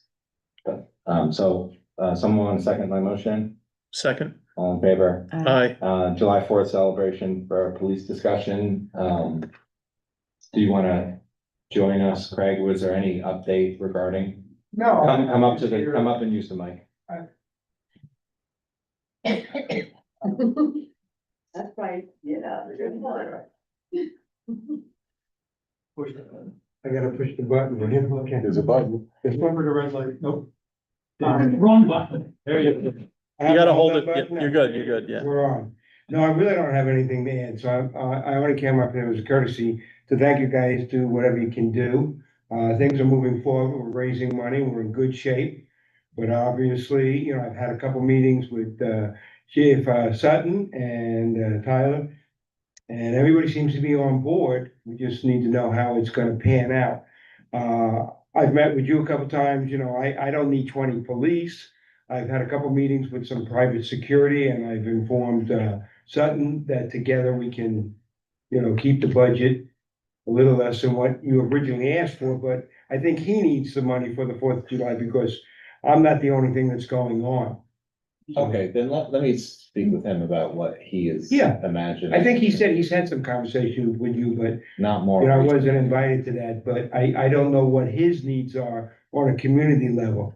But I certainly don't need 20 police sent there. Okay, Okay, that's all. so no action. Do I need to shut that off? Sure, yes, Mhm. please. Thank you. And then, William, you included this agenda item. You want to give us a summary? Yeah, this is a letter that's sent in February by the Historic Preservation Commission. There's a new state section 4.01 real property tax law, section 444 for historic properties. I don't know if we need to go into all the details. It's an option that allows historic properties, if altered or rehabilitated in accordance with a local historic preservation law, that it's exempt from taxation to the extent of the increased value for that historic thing. And the intention here is that the Historic Preservation Committee feels that this is beneficial because we have quite a lot of historic properties here that are expensive to maintain. It's not a huge amount, it's just the town cannot increase the tax, the evaluation of the property based on the historic renovation work that is done. At least that's my understanding of it. So any upgrades they would make to preserve the historical nature wouldn't be. The improvements, any improvements for the historic nature are exempt, as well as from general municipal tax and sales taxes, but are still liable for special assessments. Okay. So the HPC, which is the Historic Preservation, feel that implementing this section, which is an option that we can do of the real property law, would be beneficial to current and future historic property owners as they strive to maintain the historical significance of their properties in the town of New Paltz. So is it like if an individual owned a historically designated home, and let's pretend it had a assessed value of 500K, and then they did some capital project to make improvements, but they made sure that they followed, best historic practices, and it cost more than if they had not followed best historic practices, then they wouldn't their assessed value wouldn't increase based on that, but would their assessed value increase at all? That was historic. There's, I don't know the law well. I mean, I'm The really idea- responding, the idea is that The assessment wouldn't go up. it's not that the assessment wouldn't go up, it's the extent that the increase in value is because of the historic preservation. But the operative effect is their taxes are going to go up. Right. That's, I believe that's the intent of it. If they do the work, But increase it's the value. for, Mhm. for the, as stated here, and again, I'm no expert, I'm just reporting this from the historic preservation, that the historic property is altered or rehabilitated in accordance with our preservation laws, which basically means those are the rehabilitations that are, if you have a historic property, you have to maintain the property to a particular standard. So if you're in an area that's a historic zone, historic area like Huguenot Street, you have to get a certificate of appropriateness. If that is more expensive than the original one, then it exempts you from the tax on that incremental spend. So if you have to buy a particular type of garage door that is more expensive than a regular garage door, the owner does not have to pay the incremental taxes on that. At least that's. But they would have to pay an incremental change based on the fact that they repaired their garage. Like, And that's would what you I'm make, not you look at the sure delta between the historical garage door and Lowe's garage door? What I could do is get Vinny, who is on the Historic Preservation Committee, is the person who's been pushing to get this recognition for them. If we have questions, I can ask him to attend. My understanding is that it's not that much of a benefit. I mean, I'm a historic. It doesn't sound like much. I'm a historic. I mean, it homeowner. depends. If you have a barn behind your house that's dilapidated and your property's worth $500,000, and then you fix that barn up, now your property's worth 2 million because you have this beautiful barn that's perfect, and then you're not going to increase the value of their taxes on that $1.5 million. So that's significant. It would encourage people to fix their properties up, but I think we have to be careful on like maybe setting an upper or lower limit, because you could take a house that, for example, had no heat and was abandoned for 30 years and it's only worth $12,000, and then you could increase the value up a ton, and now this person basically doesn't pay taxes anymore. So I'm pretty hesitant. I think we need to have some caps on this, like maybe $200,000, and that the highest you can go is that, because I could see this getting abused really easily. Will, do you have any familiarity with this actual? Yeah, I think, to qualify what I said before, the assessment might go up, but then you have to apply for an exemption with the assessor to get an exemption from that portion of the increased value. So putting a cap on it is an option, there are different ways to do it. But Yeah. we would have to do a local law here. This can't just be by resolution. This is gonna necessitate a local law. Yeah, I think we have to talk to the experts and find out the real world experiences of this, because I would like someone to redo their house historically accurate. I think I want to encourage that, like, and if the Well, house some price people- goes up, I'm okay with that to a certain extent, but there should be a limit on that. Cause I'm just thinking of like a lot of the properties in New Paltz that have a beautiful barn behind them. And if you fix that barn up, you would triple the value of your house. And like, I'm willing to help you out a little bit, but not $20,000 a year in property tax. a Our lot. local historic preservation law, which this is referring to, Yeah. only two types, one of which is you're in a historic district, and there's only one historic district, which is Huguenot Street. And the certain number of historic landmark properties, and I don't know exactly how many there are that are landmarked, but I believe it's about 20. So those would be the only properties that In the this would town? apply to. In the town. Landmark properties, not historic properties, landmark, so they're good. I think in the village there's like 12 or 13. Yeah, I mean, if you go to the Historic Preservation Commission, there's a list of them, and it's not 3 pages, it's about that much on it. This is a very tricky, like, cause I think what's interesting about this conversation is like, you can sometimes hear folks worried about receiving historic designation because they think it's gonna harm the value of their house, Mhm. but then you could also make the case that historic designation improves the value of their house, because then their house is special and unique and should be And that's considered exactly what the premium. Historic Preservation Commission have been dealing with. They are the people who are landmarking the properties, and nobody wants to do it because there is absolutely no benefit to a property owner. And we have about 7 or 8 historic properties that were all here 250 years ago for this 250th anniversary. And it's very difficult to get people to say they would identify their house as a landmarked property, because all they see is problems, difficulties, expenses in doing that. There is absolutely no support for historic property owners in this town. I think their concern is often not so much that. It's mostly that they don't want an arduous review process to like change windows. I think that they're probably, the owner, probably most of the time is comfortable with the suggestion that you should put in a window of this historical vintage. They just don't want a more expensive process. Yeah, and I don't think that like, I don't think giving tax relief is necessarily gonna encourage people to do this. I don't think that's. In the conversations at the Historic Preservation Commission, it wasn't that this would be a significant benefit and would help a lot of people, but we have very little. It's one thing. And it's one thing, and it's an option that because it's passed in them as part of, it's an option that we can choose to join in on. It's a pretty simple bill. I mean, I just brought it up. It's like a 1-pager. It's very It simple. looks like it lasts for maybe 10 years at the most. Yeah. And you're right. If somebody is willing to go through the designation process, this is finally a little bit of honey, a carrot that we can offer them for, landmarking something that is of great historic value to the whole community.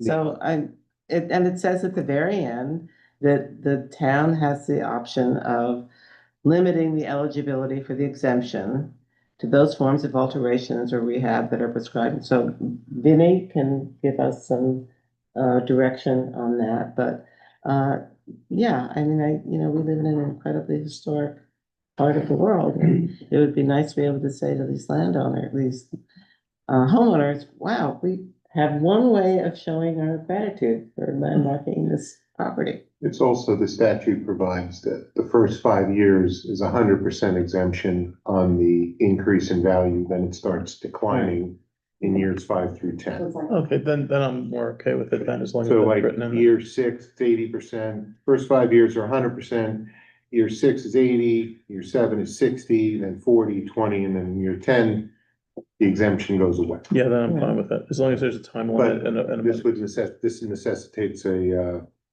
local law. So we have to For have any of a this. hearing and Huh? we have to have a public hearing. Anytime you have a local law, you have a public hearing for sure. So why don't we just schedule, we'll hear from Vinnie at our next, Yeah, and then you can give me instructions if you want me to draft something up. I didn't realize it was a local law, required a local law. I thought it was It is a something. First section, real property altered or rehabilitated subsequent to the effective date of a local law adopted pursuant to this section shall be exempt. So anytime you're dealing with taxation, there has to be a local law. And it's, when we do firefighters, when we do senior exemptions and so on. William, are there neighboring towns that have this? I don't know. Okay. So we'll be the first. No. I'm sure. No, I think I have a few municipalities I know that have this. Okay, let's just put that on the next agenda. So, agenda item 10, this is regarding the residential cluster subdivision design. So previously, planning board attorney Tori created a memo and she made some suggestions on how to improve this law, so might be a little bit more manageable.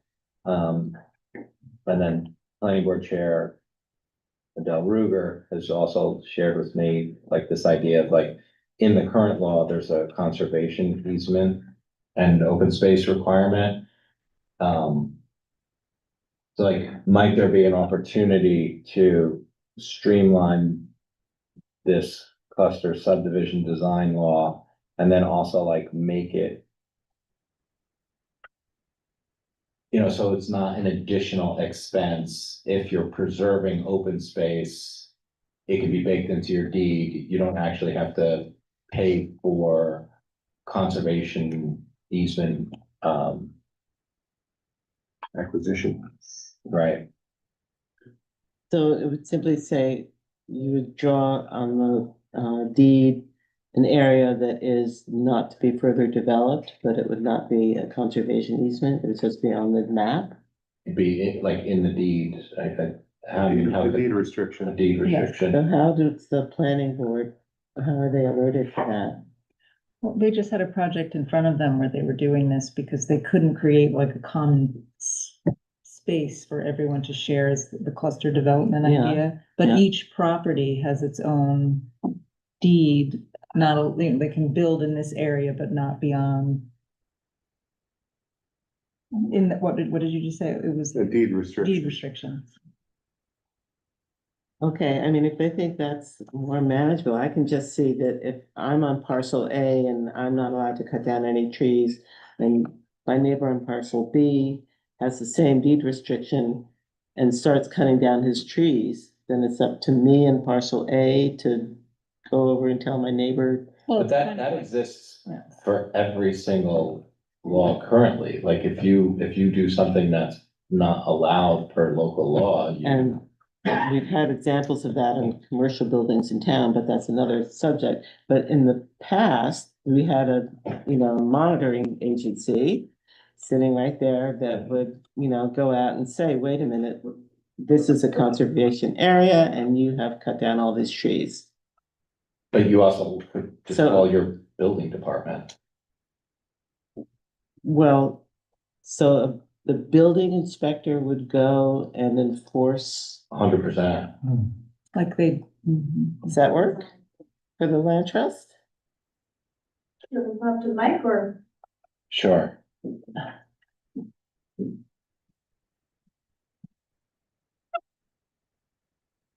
It's on. Thank you very much. So I would say with, the one issue I see with having building department enforce conservation easement is often there are restrictions in a conservation easement that aren't restricted by a town law. But we're not talking about conservation easements. So if you're saying there's a development that's a cluster subdivision, there's an area that is in a deed restriction. If there is some action that is taken, it would have to be against town law.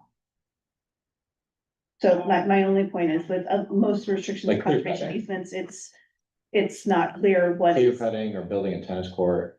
Essentially, if the way it would be couched, we don't have to get into a whole legal thing right now. If they took down trees or violated something within a deed restriction, it's also part of an approved site plan. So if there's a violation of a site plan, that can be enforced by the building. And it would be the building department that is monitoring and enforcing that, or it'd be upon the residents and adjacent landowners to then report something to the building department to enforce it. Both. But I don't understand what is wrong with the current situation of having the land trust hold the easement. Why do we not want to do that? Because no one's doing this. No one's. They're not, it's not a piece of land that seems to be, So we have a So the land trusts aren't project. interested in Thank taking you. possession of it. right. So we have a, oh, Mhm. so that's been the problem, is that we have a potential area that could be under an easement, but it doesn't work for the land But the trust. developers don't want to do either. Well, Correct. that's not optional, right? If the planning board says this is in order to But get all they're your, doing is just jumping through hoops because they don't, it's kind of like. It's kind of like the historic preservation stuff. It's just like, I just gotta jump through more hoops. It's more expense. yeah, but this is to conserve, we went through. Well, we a want them lot. to conserve that. I think that's exactly I the mean, what we point, wanna is we're conserve is- actually deterring developers from conserving. Why? Well, Well, right now, also, the way the cluster law is written, there's people that are coming to the planning board have to show two different design plans, knowing that one of them is not going to work within the cluster. Right. So they're paying for something that you can't end up doing anyway. So why not just eliminate showing the one that you can't do and just come in with the Yeah. cluster? Well, that's part of That's what what's being Socrates do. suggested. Socrates make cluster developments the default. And then what they do is they do a special permit for a conventional easement. So rather than saying conventional is the standard, they do it the other way around. They say that the standard is the cluster, and that's how we would like this to be done. And then if you want to go for a more, so then everybody just does one cluster plan. And then if they want to do a general a more conventional easement which divides the property up and puts it on deeds. So that's a totally Is different another way of doing it, which might be fine, but yeah, that's not the way our law reads or this memo. But I think Kitty's saying that a lot of work went into the cluster development, and the reason I'm interested in this, because I'm the chair of the environmental conservation. So just require clusters. Which we don't, Right, but you're saying you could do it like But you can Socrates. weigh in on it. I mean, in the past, the ENCC, now ENCB, was asked to walk a property that potentially had, you know, a ecosystem or connection for wildlife habitat, or we didn't want to fragment because we had something, a forest here and a wetland here, and we wanted to make sure that connection was intact. So the ENCB and the land trust and the developer would look at the property and come up with a plan. And I mean, there may have been a recent single project that for some reason just didn't work. No. But I don't think we need to throw out our cluster law. So I think there's two different things here. One of which is it's a complex process currently. Lauren, I think that's what you're saying, right? Yes. It's a complex process, especially for the small developments. There is a second issue, which is even when and I think we should make it simple and easy for smaller developers because we are making it arduous and difficult. The second issue is if we do go with a cluster, it's impossible to find a third-party land trust who will monitor and manage any conserved area. So, and that's because if it's not adjacent to one of the other areas, I've spoken to all of the land trusts who said that they would not take on a small parcel that was not part of an organized conservation plan. And I believe I spoke to you about this as well. You did speak to me, and I did not give any prohibited uses for a smaller conservation easement. We have a half of an acre of a conservation easement. It is adjacent to a larger easement, but the Walker Valley Land Trust doesn't have a restriction on size. We have a conservation easement acceptance criteria where we outline different things. I think the biggest moment that I'd like to bring up that you and I talked about is we have developers that will come up with a project, they work through the planning board and they go, okay, now here, Walker Valley Land Trust, you take the back half of this property, we're throwing it into a conservation easement. That doesn't work for us. We have to make sure that we work with the developers. We have Woodland Pond is a great example. We worked with them, developed conservation easements on the most important properties, preserving conservation values, and we now monitor and enforce that. So, but that is a larger project, obviously. So, you know, Walker Valley Land Trust is not against cluster subdivisions, but we can't take on a perpetual obligation for a conservation easement without being a part of that process. So that's where if a developer comes to us and said, oh, we're all done, here you go, we can't take on that perpetual obligation, which includes legal enforcement and So perpetuity. there's been two examples recently, Holsenden and South Ohioville, both of which were 20 house developments, subdivisions, with areas of wetland that were not special, not amazing, which the ENCB recommended a cluster development, but it was impossible to find anybody to take over that piece because they were so distant from any other of the other areas that were conserved. And I don't believe either one of those developers came and spoke to us directly, but I mean, we're open to talking to anyone about conservation easements. And I do want this process to make more sense, because I do think it is challenging for a municipality to hold a conservation easement. The ongoing enforcement of that is expensive and difficult, and that's what we do. But I totally respect, and I'm really glad that you guys are looking at this. I do think it's an important topic.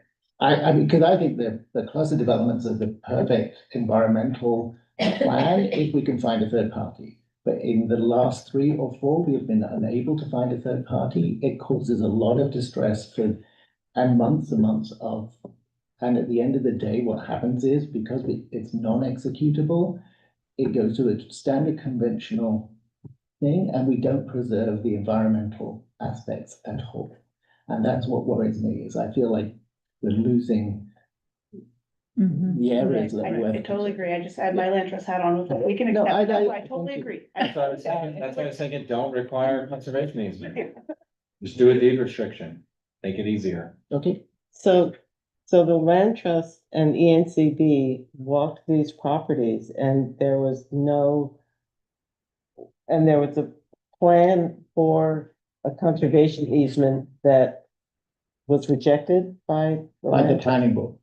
Oh, There was a conservation easement rejected by the planning board? No, the cluster, with the cluster or the conventional is at the choice of the planning board. Yes. And because it's so difficult, they always choose the conventional. But, yeah, oh, and that's even after the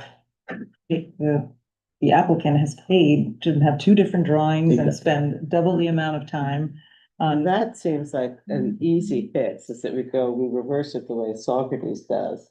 Yeah, you could do that. Let's do that, but I'm concerned that these are being, But unfortunately, reversing it doesn't, unless we can find a third party conservation. Don't do third party. Just deed restriction. No, okay, there is actually a deed restriction on the Taco Bell property. And, I don't ever remember it being discussed, but it's when Burger King built So it. then. There was a deed restriction. That. Oh, was it? It was discussed ad nauseum. And the deed restriction was somehow, No, it was dealt with. Yeah. but so deed restrictions can be changed. Right, because Taco Bell is there and it originally said no other fast food business. Oh, I there. thought you were, I don't remember that. There was something about. Up the the connection. driveway. Yes. Yeah, no. The driveway. So deed restrictions are, and every single resident of that neighborhood has to know what their other neighbors are doing. It's not in my, I would just like to suggest that in the future, you have not specifically turned down the opportunity to accept a conservation easement. We are open to talking to anyone, but we will, it's up to the board of directors, obviously. The 2 most recent projects, I don't believe we spoke to them. But we're working right now in Gardner with 2 developments. They've come to us early. We're working with them and the planning board on what they want to do for their plan and a conservation easement. So everyone's working in tandem. And that's the only thing I ask. But there are times where a development and how they lay it out doesn't make sense for a conservation easement that our organization would accept it for perpetuity. Okay, so, I do hear that we're charging people who want to develop their property a lot of time and money to come up with a lot of plans, so it feels to me like Plan A should be cluster, Plan B should be, deed, and then Plan C should be conventional. And it's just boom, boom, boom, right? If the land trust and the ENCB walk the property and they say, you know what, there's nothing worth saving here, then you go down to Plan C.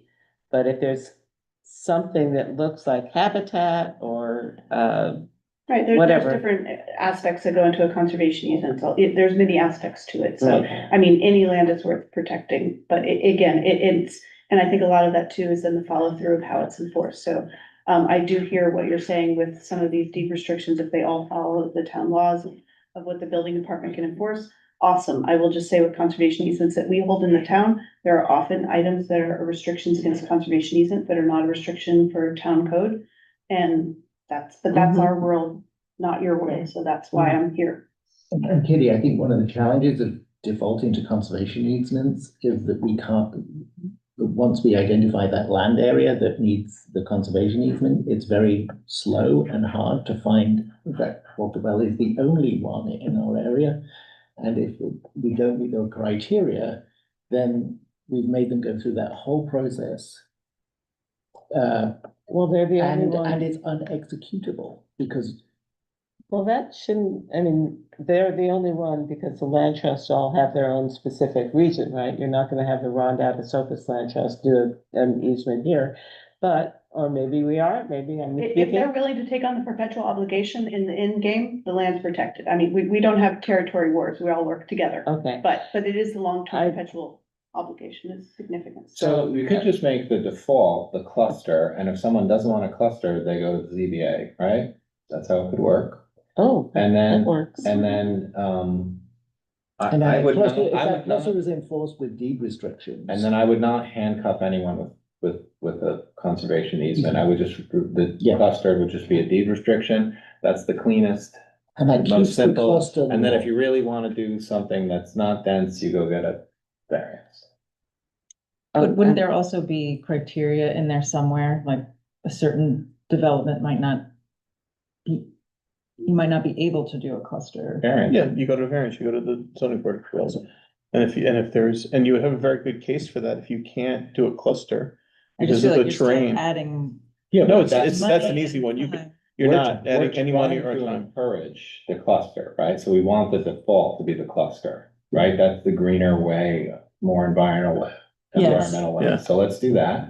Yeah. And then if you feel like you have an oddball property, or if you're just hell bent on whatever, then. Putting a you go McMansion up. and try to, persuade the ZBA. Good luck. And the those ZBA would, clusters don't require a conservation easement, those clusters can be done because currently I think we require a conservation easement for protected areas. Yeah, so that's the part I'm not understanding. So if you require a cluster and you have your, Require cluster and the deed restriction.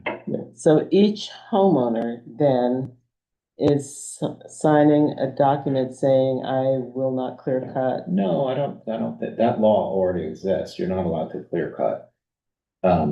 I think the idea is that the developer is saying, oh, I'm gonna cluster all the homes over here, and then this chunk of property is gonna have a deed restriction.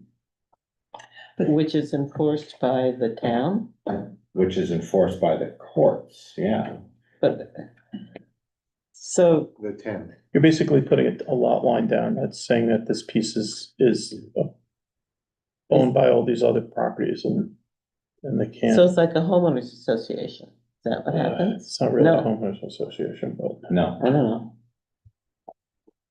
know. Keep coming back to the problem where. Well, you can design a cluster where you have one property which is large with a deed restriction, which includes the wetland area, and then the other properties which are clustered there have a smaller property. That's. well, could it be something like who would own the large property with the deed restriction?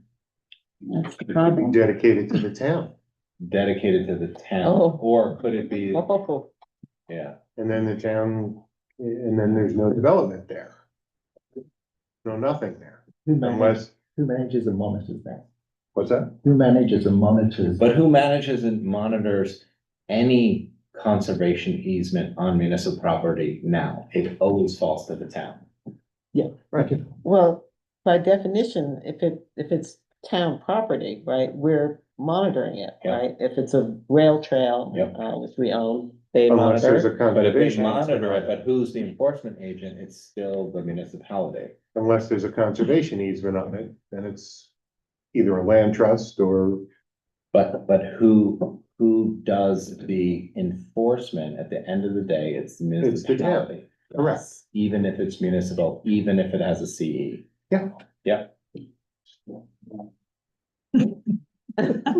Sorry, do say what you. I'm having trouble wrapping my head around Fine, it. it's great. But no, it's, so. Hit the button again. I hit the button again, so I will just say absolutely correct. So right now, the town of New Paltz does hire the Walker Valley Land Trust to go out and do the monitoring. It's still the town's responsibility to do the enforcement. And then any property that the town holds that we have a conservation easement on, we monitor it. and we go to the town with any issues. And that's the biggest thing I think with conservation easements is we do annually monitor every single year, because if not, anything can happen if nobody's watching it, but you're all, I just am responsible for what we're responsible for. You guys decide. It's not my job. You know. Okay, we can think on this. Let's continue with our evening's festivities. They are festivities. Okay, so the next item is resolution setting a special election for the annexation property owners. So we have the draft resolution. I think there was a detail I was looking, that there was gonna be a location, and the location would be the community center, would be where the vote would take place. Where you normally do the vote. Yes, that is, I checked, and that's the At your answer. polling place? The polling place would be the community center for these voters. Right. I believe, And then we have the date's May 30th. no. The No. date is June 9th. Anyone who needs to vote in that, and there's a very finite number of voters, it's like 8 or 9 people. They would have to be registered by May 30th. Oh, I see. Yeah. So the vote is the 9th. June 9th. Vote June 9th, and the location is polling place. Yeah. In this case, the community center. Okay, so with those amendments, I move this resolution. They're already in here, they're not amendments. Okay, they're already in there? Yeah. The community center's in there? Yeah, Couldn't find it. paragraph 2, first line. Of There my it is, there it version. is. I see it. Okay. Someone want to second my motion? Second. All in favor? Aye. Next item, request authorization to increase the 26 adopted budget for unanticipated revenues. Someone want to second it? Second. All in favor? Aye. Where is all this wonderful revenue coming from? We can talk with Gene and get, more detail. I will certainly get detailed answers to those questions. Agenda item 13, authorization to approve the following people as 26 Marlowe pool staff at their assigned rates for the 26 pool season from May 18th to September 12th. Second. All in favor? Aye. Aye. Authorization to approve Tony Ann Palmetier's resignation as a part-time dispatcher in the New Paltz Police Department effective April 17th, 2026. Second. All in favor? Aye. So Will drafted a policy. I think the reason that we have the policy is just so that we can figure out what we want to do with guns, and this policy lays it out. It's the same idea of what we would do with like a surplus plow truck. So I think the point that Will is emphasizing why we needed the policy is like, if you want to do X, Y, or Z, you should still have a policy. So that's why the policy was drafted. But for this specific instance, we discussed previously the idea of having the shotguns. I think there were 9 or 10 shotguns, having all of them destroyed, and then give the currently serving officers the right to buy guns, and then we included up to 3 guns.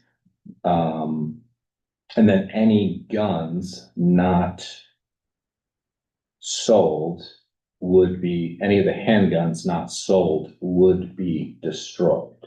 I was also contacted, interestingly, by a reporter from the Times Union who did a bunch of research because they saw our community's conversation on this topic, and they said this is very customary, that it's not common to consider destroying any guns at all. And I appreciate the sentiment that you've been highlighting, Tom, and I think that's why, our board has been discussing the possibility of eliminating some of the guns and not selling all of them. I do think that, to me, that's a good way to approach challenging situations like this. I don't know that, you know, doing all of one thing or all of the other is the best. I often feel like, being mindful of, both sides of, this conversation makes some sense. We do have fiduciary responsibility. We do also, can be thoughtful of, an argument like reducing the total number of guns. And I feel like what we've been discussing is, a compromise, for lack of a better word. But that's what I would propose, and, kind of like, looking at it from both angles.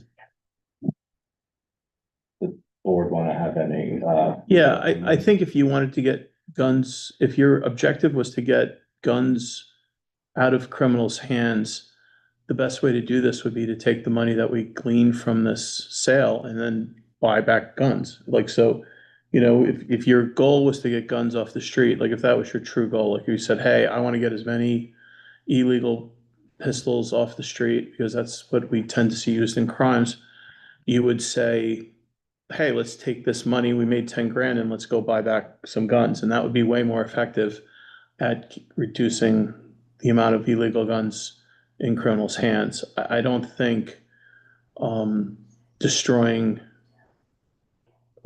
really high-end firearms that are not typically used in gun violence, these guns are insanely heavy. They're solid steel full-size duty guns. They're really not what a criminal would want to use. So if we're trying to reduce guns on the street, the best thing to do would be to take the money and then run a buyback program. And if we're trying to be fiscally responsible, we should just take the money and put it back into our coffers. But to destroy the guns just to feel good about yourself seems like a waste of money and a waste of time. When this came up 2 years ago, I asked the chief if there were other purposes that we could put that money towards. Could we, offer more programs at the teen scene or something? And apparently it can only be used to purchase other weapons. And so 2 years ago, the town board unanimously voted not to buy the guns back, and Councilwoman Essie Lewis made a very impassioned plea that she did not think that the town should be in the business of selling firearms. Yeah, And I don't know if that's true though. Well, That doesn't sound like that. That's a feeling. Yeah. No, I'm not saying the feeling. I'm saying I don't see why we couldn't take money and move it from one thing to another. Because the chief said we can't. He said, Seized asset. Oh. Talking about the seized asset. yeah, Yeah, no, the seized asset fund has to be do that, but this isn't, the gun sales wouldn't be from the seized asset no, fund. but the That's, money would have to go back into the seized asset. no, it doesn't. Well, No, it absolutely does not. No, Yeah, that doesn't make any sense at I all. don't think so. You're selling, so, when we This is bought, when town- we sold the this is town truck, Property. yeah, it's town property, we're selling it. no. So the I'm truck- sorry, I asked the chief if we could put that money into other programs, and he said no. was that Lucchese or Sutton? That's her. I think it was Lucchese at that point. Because Lucchese said that he told me that when he was chief, they also sold guns to licensed distributors. In addition. And that to was Snyder. another big objection, is that they're going to license distributors. Anyway, I agree. But what we're talking about is for the handguns, is to Right. only sell them to our active, Officer. police officers who would choose to buy them. The same individuals who we're entrusting with guns already. We know of an incident, and I don't know what I can say here, of a weapon not being where it was supposed to be. And so. So we sold a truck recently. This Right, is not a truck, this is a firearm. This is something that if you are in emotional distress, you can turn on yourself or your family. People turn trucks on themselves. So we sold the truck and that money went back into the towns, into the highway department's fund. Cannot compare Yeah, let's trucks to guns right now. Lauren, go ahead. You. No, No, I just- want you to say something. Yeah. I feel like you're trying to say something. Oh, well, that is all, but I personally don't feel like we should be in the business of putting guns back.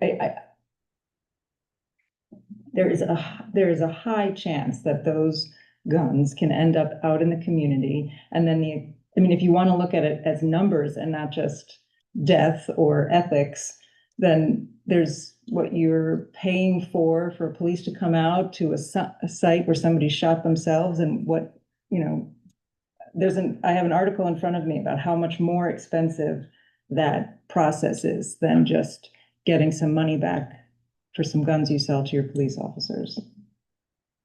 So So if you we, don't think like the meeting in the middle of not selling them to licensed distributors, but only selling them to the police officers? I do like that idea better than any other idea that's been in front of us, or that I've read about. But I think personally, I don't, and I know a lot of our officers and I like them and they're friends of mine and I don't have a worry that they were going to give their gun to someone or lose it we're all human. I just don't know. But we're already entrusting them with guns. Buying them new ones. Yeah. What? We're buying them new ones. Because we have to have the hand in it, I guess, then know- if you want to, I would suggest if you really want to get guns off the street, we take the guns, we sell them to the police officers, and then we take all the revenue that we get from that and buy back guns from our community and have a gun back buy program, and then take that money and we would get hundreds of guns off the street as opposed to 42. So why not go big? Let's take that money and put up a stance and say, hey, we're gonna sell these guns, we're gonna raise this money, and we're gonna get illegal guns off the street, and we're gonna have legal guns, and we're gonna exchange them for legal guns. If your objective is safety, if your objective is safety and you want to make the community safer, would it be better to get 150 guns off the street or 46 guns off the street? I would say 150. And so these guns are Sig Sauers. They're very expensive, and we can sell one Sig Sauer and buy 4 Glocks for the same amount of money and get more guns off the street. So if our objective is to get guns off the street, let's go big. Let's not go small. My objective is to not have guns in the hands of the wrong people. But then that would be what I'm saying to do.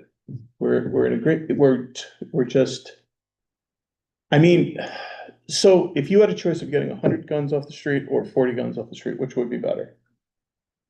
Be the 100 guns. Well, So we have the knowing opportunity to a do that. gun that there's a connection. Okay, can we ask, Will to amend this resolution to say, and the proceeds shall be used to fund the gun buyback program? This is just a policy, it's not a resolution. Right. Let's This is amend the policy. And I definitely asked if the proceeds could be used for social programs. And maybe I misunderstood, but if this is a possibility, I would like to see the policy say that it's a specific purpose that the proceeds would be used for.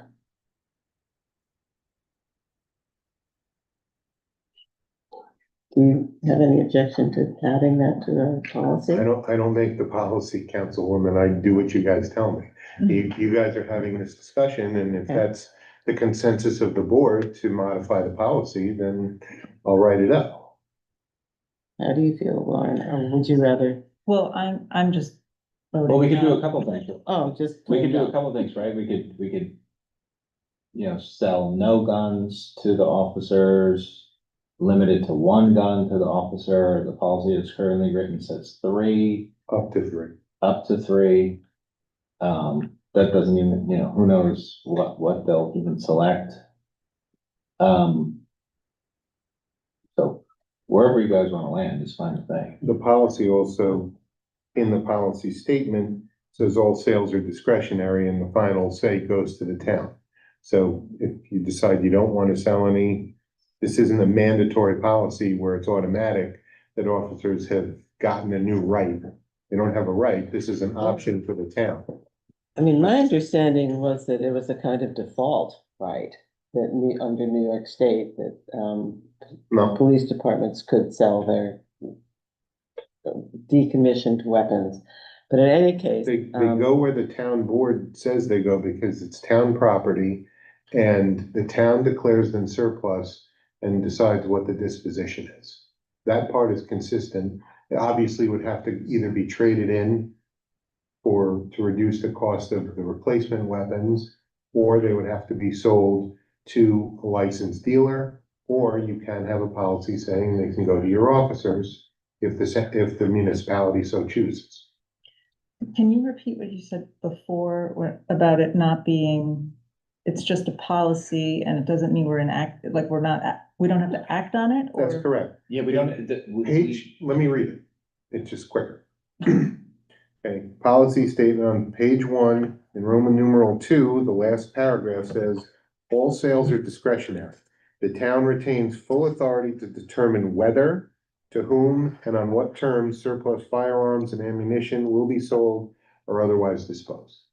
The reason we need a policy is we can't make a decision whether to sell the guns, destroy the guns, unless we have a policy. Correct. It's the same thing as like with the truck. Chris can't just like put it on Facebook Marketplace. We have to declare it as surplus. Right. So that's the idea, is that we're effectively declaring the guns as surplus. And firearms are a special case because you have to have a special license to own them. Yeah, that's why you want a policy. That's why you need to have a policy. So we're potentially passing a policy, is that what we would be doing? But that does not mean that we've made a decision on what the officers. We don't have to pass the policy at all, like we're doing them in tandem, But we're if doing them you- in tandem. Right. No, we only need to, like, now the guns are just sitting in a, I'm assuming just a locked closet, so they can just continue to sit there. I don't think they've been issued their new guns yet. So I They've not think- been issued. No, new they guns yet. haven't. So this They're is, still using these guns. These guns. so are we full can service. continue to think about what we wanna do, like we can tweak the policy. And then we can come up with a plan that, speaks to the policy.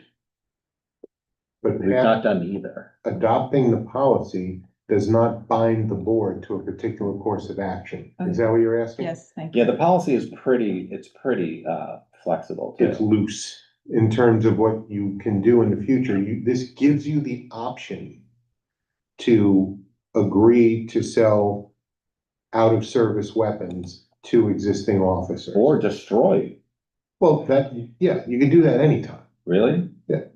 but, You don't have to declare them surplus to. well, you have to destroy them? declare them surplus before you do anything. But this doesn't, make the board's not compelled to sell them to officers. The board now will have this option. And it's ultimately the board's decision on the recommendation of the chief, Thank you. if that answers your question. Yes, it does. And Okay. clarified. Thank you. Okay. We also don't need to do anything tonight. Especially if the weapons are still being used by the officers. Yeah, they all have to be trained. They got the guns. Yeah, Right, it sounds we could do it. like Yeah, we're and they- leaning in the direction as a board of not selling the guns, Mhm. right? right. Yeah. So we can wait for Kate. Okay. I mean, I feel like you're thinking about it, but you might be leaning in that direction. You're right. Well, let's wait for Kate. I think, Sure. because right now it could be a 2-2 vote anyway, and then that's just a no. Yeah, unnecessary. So, I'm actually, taking my cues from, like, if Kitty and Lauren are like, we don't wanna sell the gun, that would sway me. oh, If you guys were like, feeling strongly about that. I feel pretty strongly that we should not be in the business of selling guns. I think we're posturing and we're making this a big deal. And there are millions of guns in the United States. This is gonna make absolutely no problem. We're gonna get to feel really good about ourselves. And we're gonna waste $15,000 that we could use to go buy hundreds of guns. We could get hundreds of guns off the street with that money. All right, and we're just to feel good about ourselves, we're We gonna know- we freaking know waste for that certain, money. Like, we know that for certain, like a buyback. Buyback program, guns, is that? What do we- yes, it's very effective. They What do they we work do all the with time. those hundreds of guns? Then the ones we collect, Then we you destroy destroy them. We destroy those. So we sell 40 guns and we get 150, 200 guns back. And then, we rationalize what we're doing as opposed to just wasting money. There's also statistics out there of thousands and thousands in this country of people who have died at the hand of a gun that was once owned by a police officer. Yes, And that's the. but what is what's the percentage of that Tobacco. from the beer? total thing? I'm just saying they both exist. It's not like one or the Yeah, other. It's just a- I agree, but I think we could spend $15,000 and get, you probably buy a gun back for $250, so how many guns is that? It's I a guess I lot. just don't care about the numbers. I care about saving money for the people of New Paltz. I care, about Okay. but I don't. So, if we, 600? Someone did the math for me, thank you. So we could get, $15,000. I don't think we're getting $15,000. That was the number that, No, because I thought the guns were like between 250 and 400. We're not gonna sell all 42 of them. there's also the ammo. That's also the A lot ammo. of Ammo, we Yeah. weren't, I thought that was. Ammo's in this policy. Yeah. Or- Because they're But changing you the gotta do caliber. something with the ammo, because the ammo, is used for these guns. Mhm.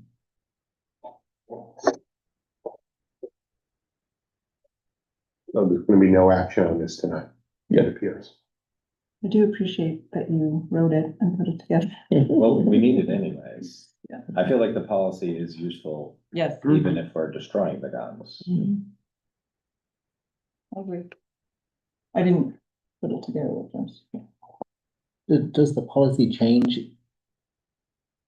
if we decide to destroy the guns? Do we change the policy to say that that's what we have? Well, I think it's like the end of the thing. It's like, it basically provides a ton of flexibility at the end.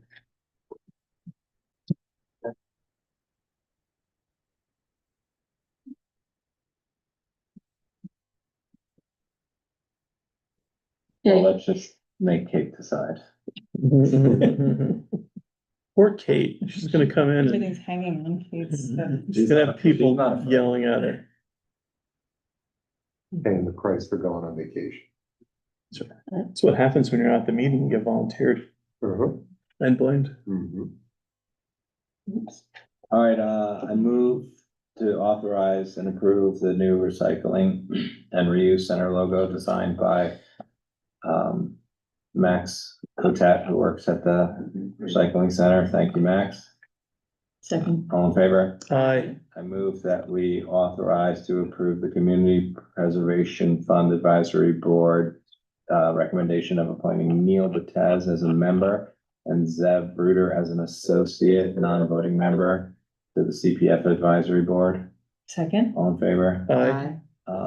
Any of you guys wanna address any department head reports? No, I'm just, I'm in awe of how much these people accomplish. And I look at the youth program, I look at the recreation program. At the recreation meeting, Tuesday night, there was a question about where our recreation fees reside. You know, the ones that we collect from developments, and if that money could be used to fund some of the needs at Field of Dreams. But I don't know where that money is and how they can access it. Well, Jean has it in a restricted fund, Also, but it can only be used for capital projects. yeah, which is what they need, bleachers, Cool. lights, all that stuff. you had mentioned during the annexation hearings that it was possible some of the village rec fees could go to town projects. Is that, Well, I was just referring to the consolidation plan always talked about melding all rec fees into one rec pot. but when we were talking about annexation, and one of my reasons for opposing it was that the study said that the village would get $1 million in recreation fees. And you said, well, the village has the option of spending that money at. Yeah, I'm sure that could be worked out, but, Oh, that would be really great. but also, you know, Do we know if any of the those, village is part of the town too, so. but they collect separate fees, right? Yes. So, and I think Alex was excited that the money could go to the skate park, right? So do we know if those recreation fees have been collected yet? For what? For Rec fees are not annexation? collected until, no. Not until They haven't site even done plan? Site plan, Okay. they don't, Property's gotta be Yeah. formally annexed first. And it has to go through the planning board, and they set the rec fee. So, I think it gets, the rec fees get collected, when you get a building permit. Well, prior to the, signing of the approved site plan. I'm saying like nothing, nothing happens until, okay, so voting, Not even close. like, they can't put a shovel in the ground unless rec fees are paid, but rec fees are paid at the end of the review process. Okay. So voting The for approval- the annexation, approval process. well, what did you say about annexation? We voted to approve it, but you're saying it is not officially annexed? No, because there has to be the election that you guys just scheduled tonight, I see. and then the local law. And then, once that's done, then they go to the village planning board to continue the process. Okay, You have to get an approved site plan. And the maps are signed, and then the rec fees are paid. okay. You guys wanna do, liaison reports, Lauren? There was one thing, okay, yeah. What? After the pool, do we wanna talk about the pool? Or wait till after liaison reports? Chris, do you have any interesting pool stuff, or you guys are still chasing down solutions? It's pretty depressing little stuff. So the current pump is unserviceable. It's been out of date for 2 years, we can't get parts. We're still looking for parts, and we're hoping someone's got some sitting on a shelf somewhere. Really not too hopeful for that. Nothing we can replace it with right off the bat. Spoke to Sean a few times. No matter what we do, I believe it's time to bring in an aquatic engineer to look at this, because we're gonna have to replace the pump anyway. They no longer make this. It may go for a total replumbing of the interior of the building. We currently use a suction pump. We might have to go back to flood suction pumps. Which may mean, different manufacturers, different models, what's available now. We have to look more toward the future, because stuff only lasts about 3 to 5 years before they, nope, we're not gonna make this anymore, and they go another route. This was put in 2013, relatively without any problems. But we just can't get parts for it anymore. Are you gonna give yourself a certain amount of time to look for parts and then pursue this other idea? I think we need to do it at the same time. Okay. We're scouring the country for parts. Yeah. Called every part supplier, and so far we haven't gotten any good responses back. And we're hoping, it's. Sure. But it's like, I really can't see it happening. Mm. So instead of wasting time, and if that's the case, you've lost your season. Because we're not gonna be able to you can't run the pool without the pump. But to speed things up, we should get an engineer in, like the one we had, Streamline Aquatics in 2013. To get us, this is what we're gonna need to do. instead of waiting to the end of the season. It's gonna be, So you're saying there will be no pool this summer? if we can't get the parts for the pump, yeah, there'll be no pool. Well, And if that's the case, we already know we have a massive leak in the pool. It was kind of a toss up if it was gonna last the summer. So if that's the issue, then it's time to we're gonna be down. Now's the time to fix everything. To minimize our time down. But you're also looking at, in the old price of 2013 was $13,000 for the pump. I couldn't even begin to tell you what it's gonna cost, but it'd be, at a smaller cost, we should be getting an engineer in there, in my opinion, to look over what we have to rebuild if you wanna keep the pool. If you wanna keep the pool, I've got tons of dirt. And that's what I was saying, like, a while ago, there was an engineer, I thought that was involved in the grant application that was composed last year. Who was that engineer? I don't know. Either way, we need to get, in my opinion, a minimum, while we're looking for parts. They But you're don't, not optimistic we're even gonna find parts, no, so it seems like the pool is not opening in 2026. it's a very strong possibility. oh, Wow. Now, there might be other options, you know, maybe we can get an engineer in there, they might be able to say, we can do. Cause it's balancing and pressures, and you have to recirculate the amount of water at a certain rate, otherwise you don't meet the health department's. Do you have engineers that you have the phone numbers of? I have the original engineers that we went out to put the original pump in. Well, And we can I think call- we should do that. We should call the engineers. Continue to look for parts on some shelf somewhere. But if there are engineers who might be able to figure out how to, Well, that's why all that, don't wait for us to find a part that we may never find. Yeah, Then you could be going 2 years. You know, yeah, I think we need. would it be helpful, like, I know, like, I'm drawing a blank on his name right now, but the owner of Rocking Horse Ranch, he's, I think, been willing to help. Oh, yeah, We could ask those he's going to guys reach out to if them. they have, staff that could. We've come used over, his staff in the engineers. past Yeah. and worked through some problems, but we in actual, and I'm sure, I lost his name too. Could put us toward, someone that designs and actually does this work. I'll call him tomorrow. Steve Turk. Steve Turk, yeah, I'll call There you Steve. go. But I think that, Text him now. we should be starting that Wow. process now. Oof.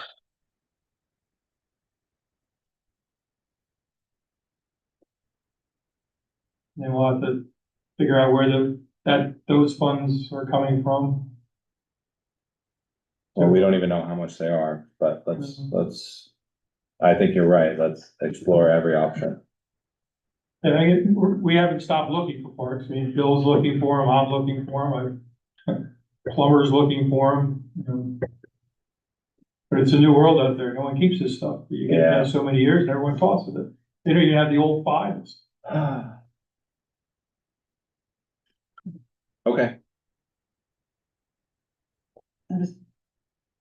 So I'm gonna read through the report really quick. With planning board, is the cultural development that we already discussed, and then the timber harvest and sustainable forestry ordinance. The ordinance would create a new section in the town code, which would be, 131, which would be adjacent to 130 tree conservation. It would establish procedures to implement New York State law that requires municipalities to facilitate the practice of forestry. They would make it easier for landowners to practice sustainable forestry. The planning board plans to endorse having this forestry law proposed by the ENCD. Current projects, Dunkin' Donuts is going in where Joe's East West was, and then the Dunkin' Donuts that's existing will have a new tenant. Let's see, there's 2 dwellings. They're going to build a 3,000 square foot Dunkin', a 5,200 square foot, 2-tenant commercial building, and 2 2,200 square foot townhouse style buildings. Each building contains 2 apartments for rent and will be located in the back half parcel. Farmer's Choice wants to put a sign up that's 5 times the allotted. Are they high? There. It's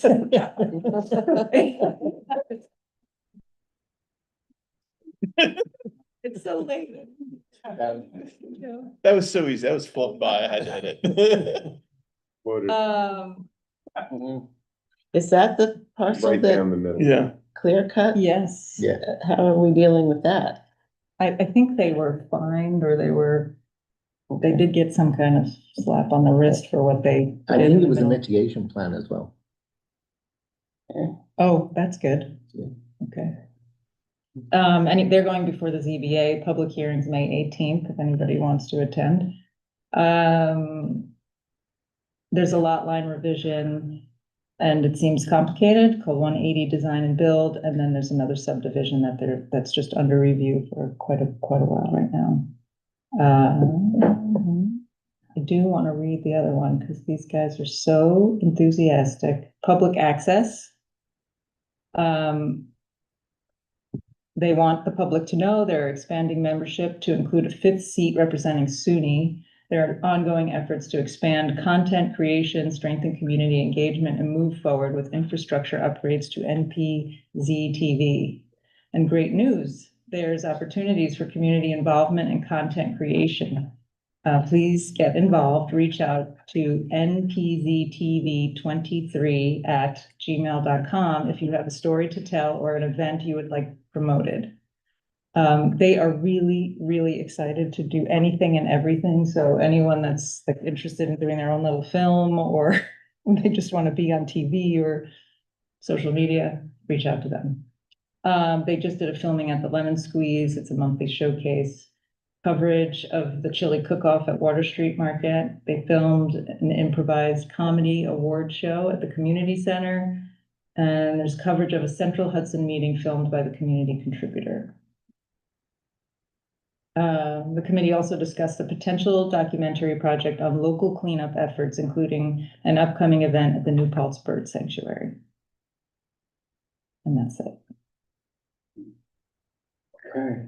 Prime Market, did you want to? So the only thing that's really of interest that we could talk about is, as Joe mentioned before, we're looking at the joint municipal building, and it came up where we were wondering if under CLCPA, the new building has to be 100% electric. Because we know that new municipal buildings have to be. So it's just something for us to think about and research, is that do all the renovations have to be electric? Do we get off of fossil fuels? Okay. Anything else? All right, motion to adjourn. Second? I second. Yes. Favor, aye. Aye. All in favor? Aye. We didn't stop recording because we went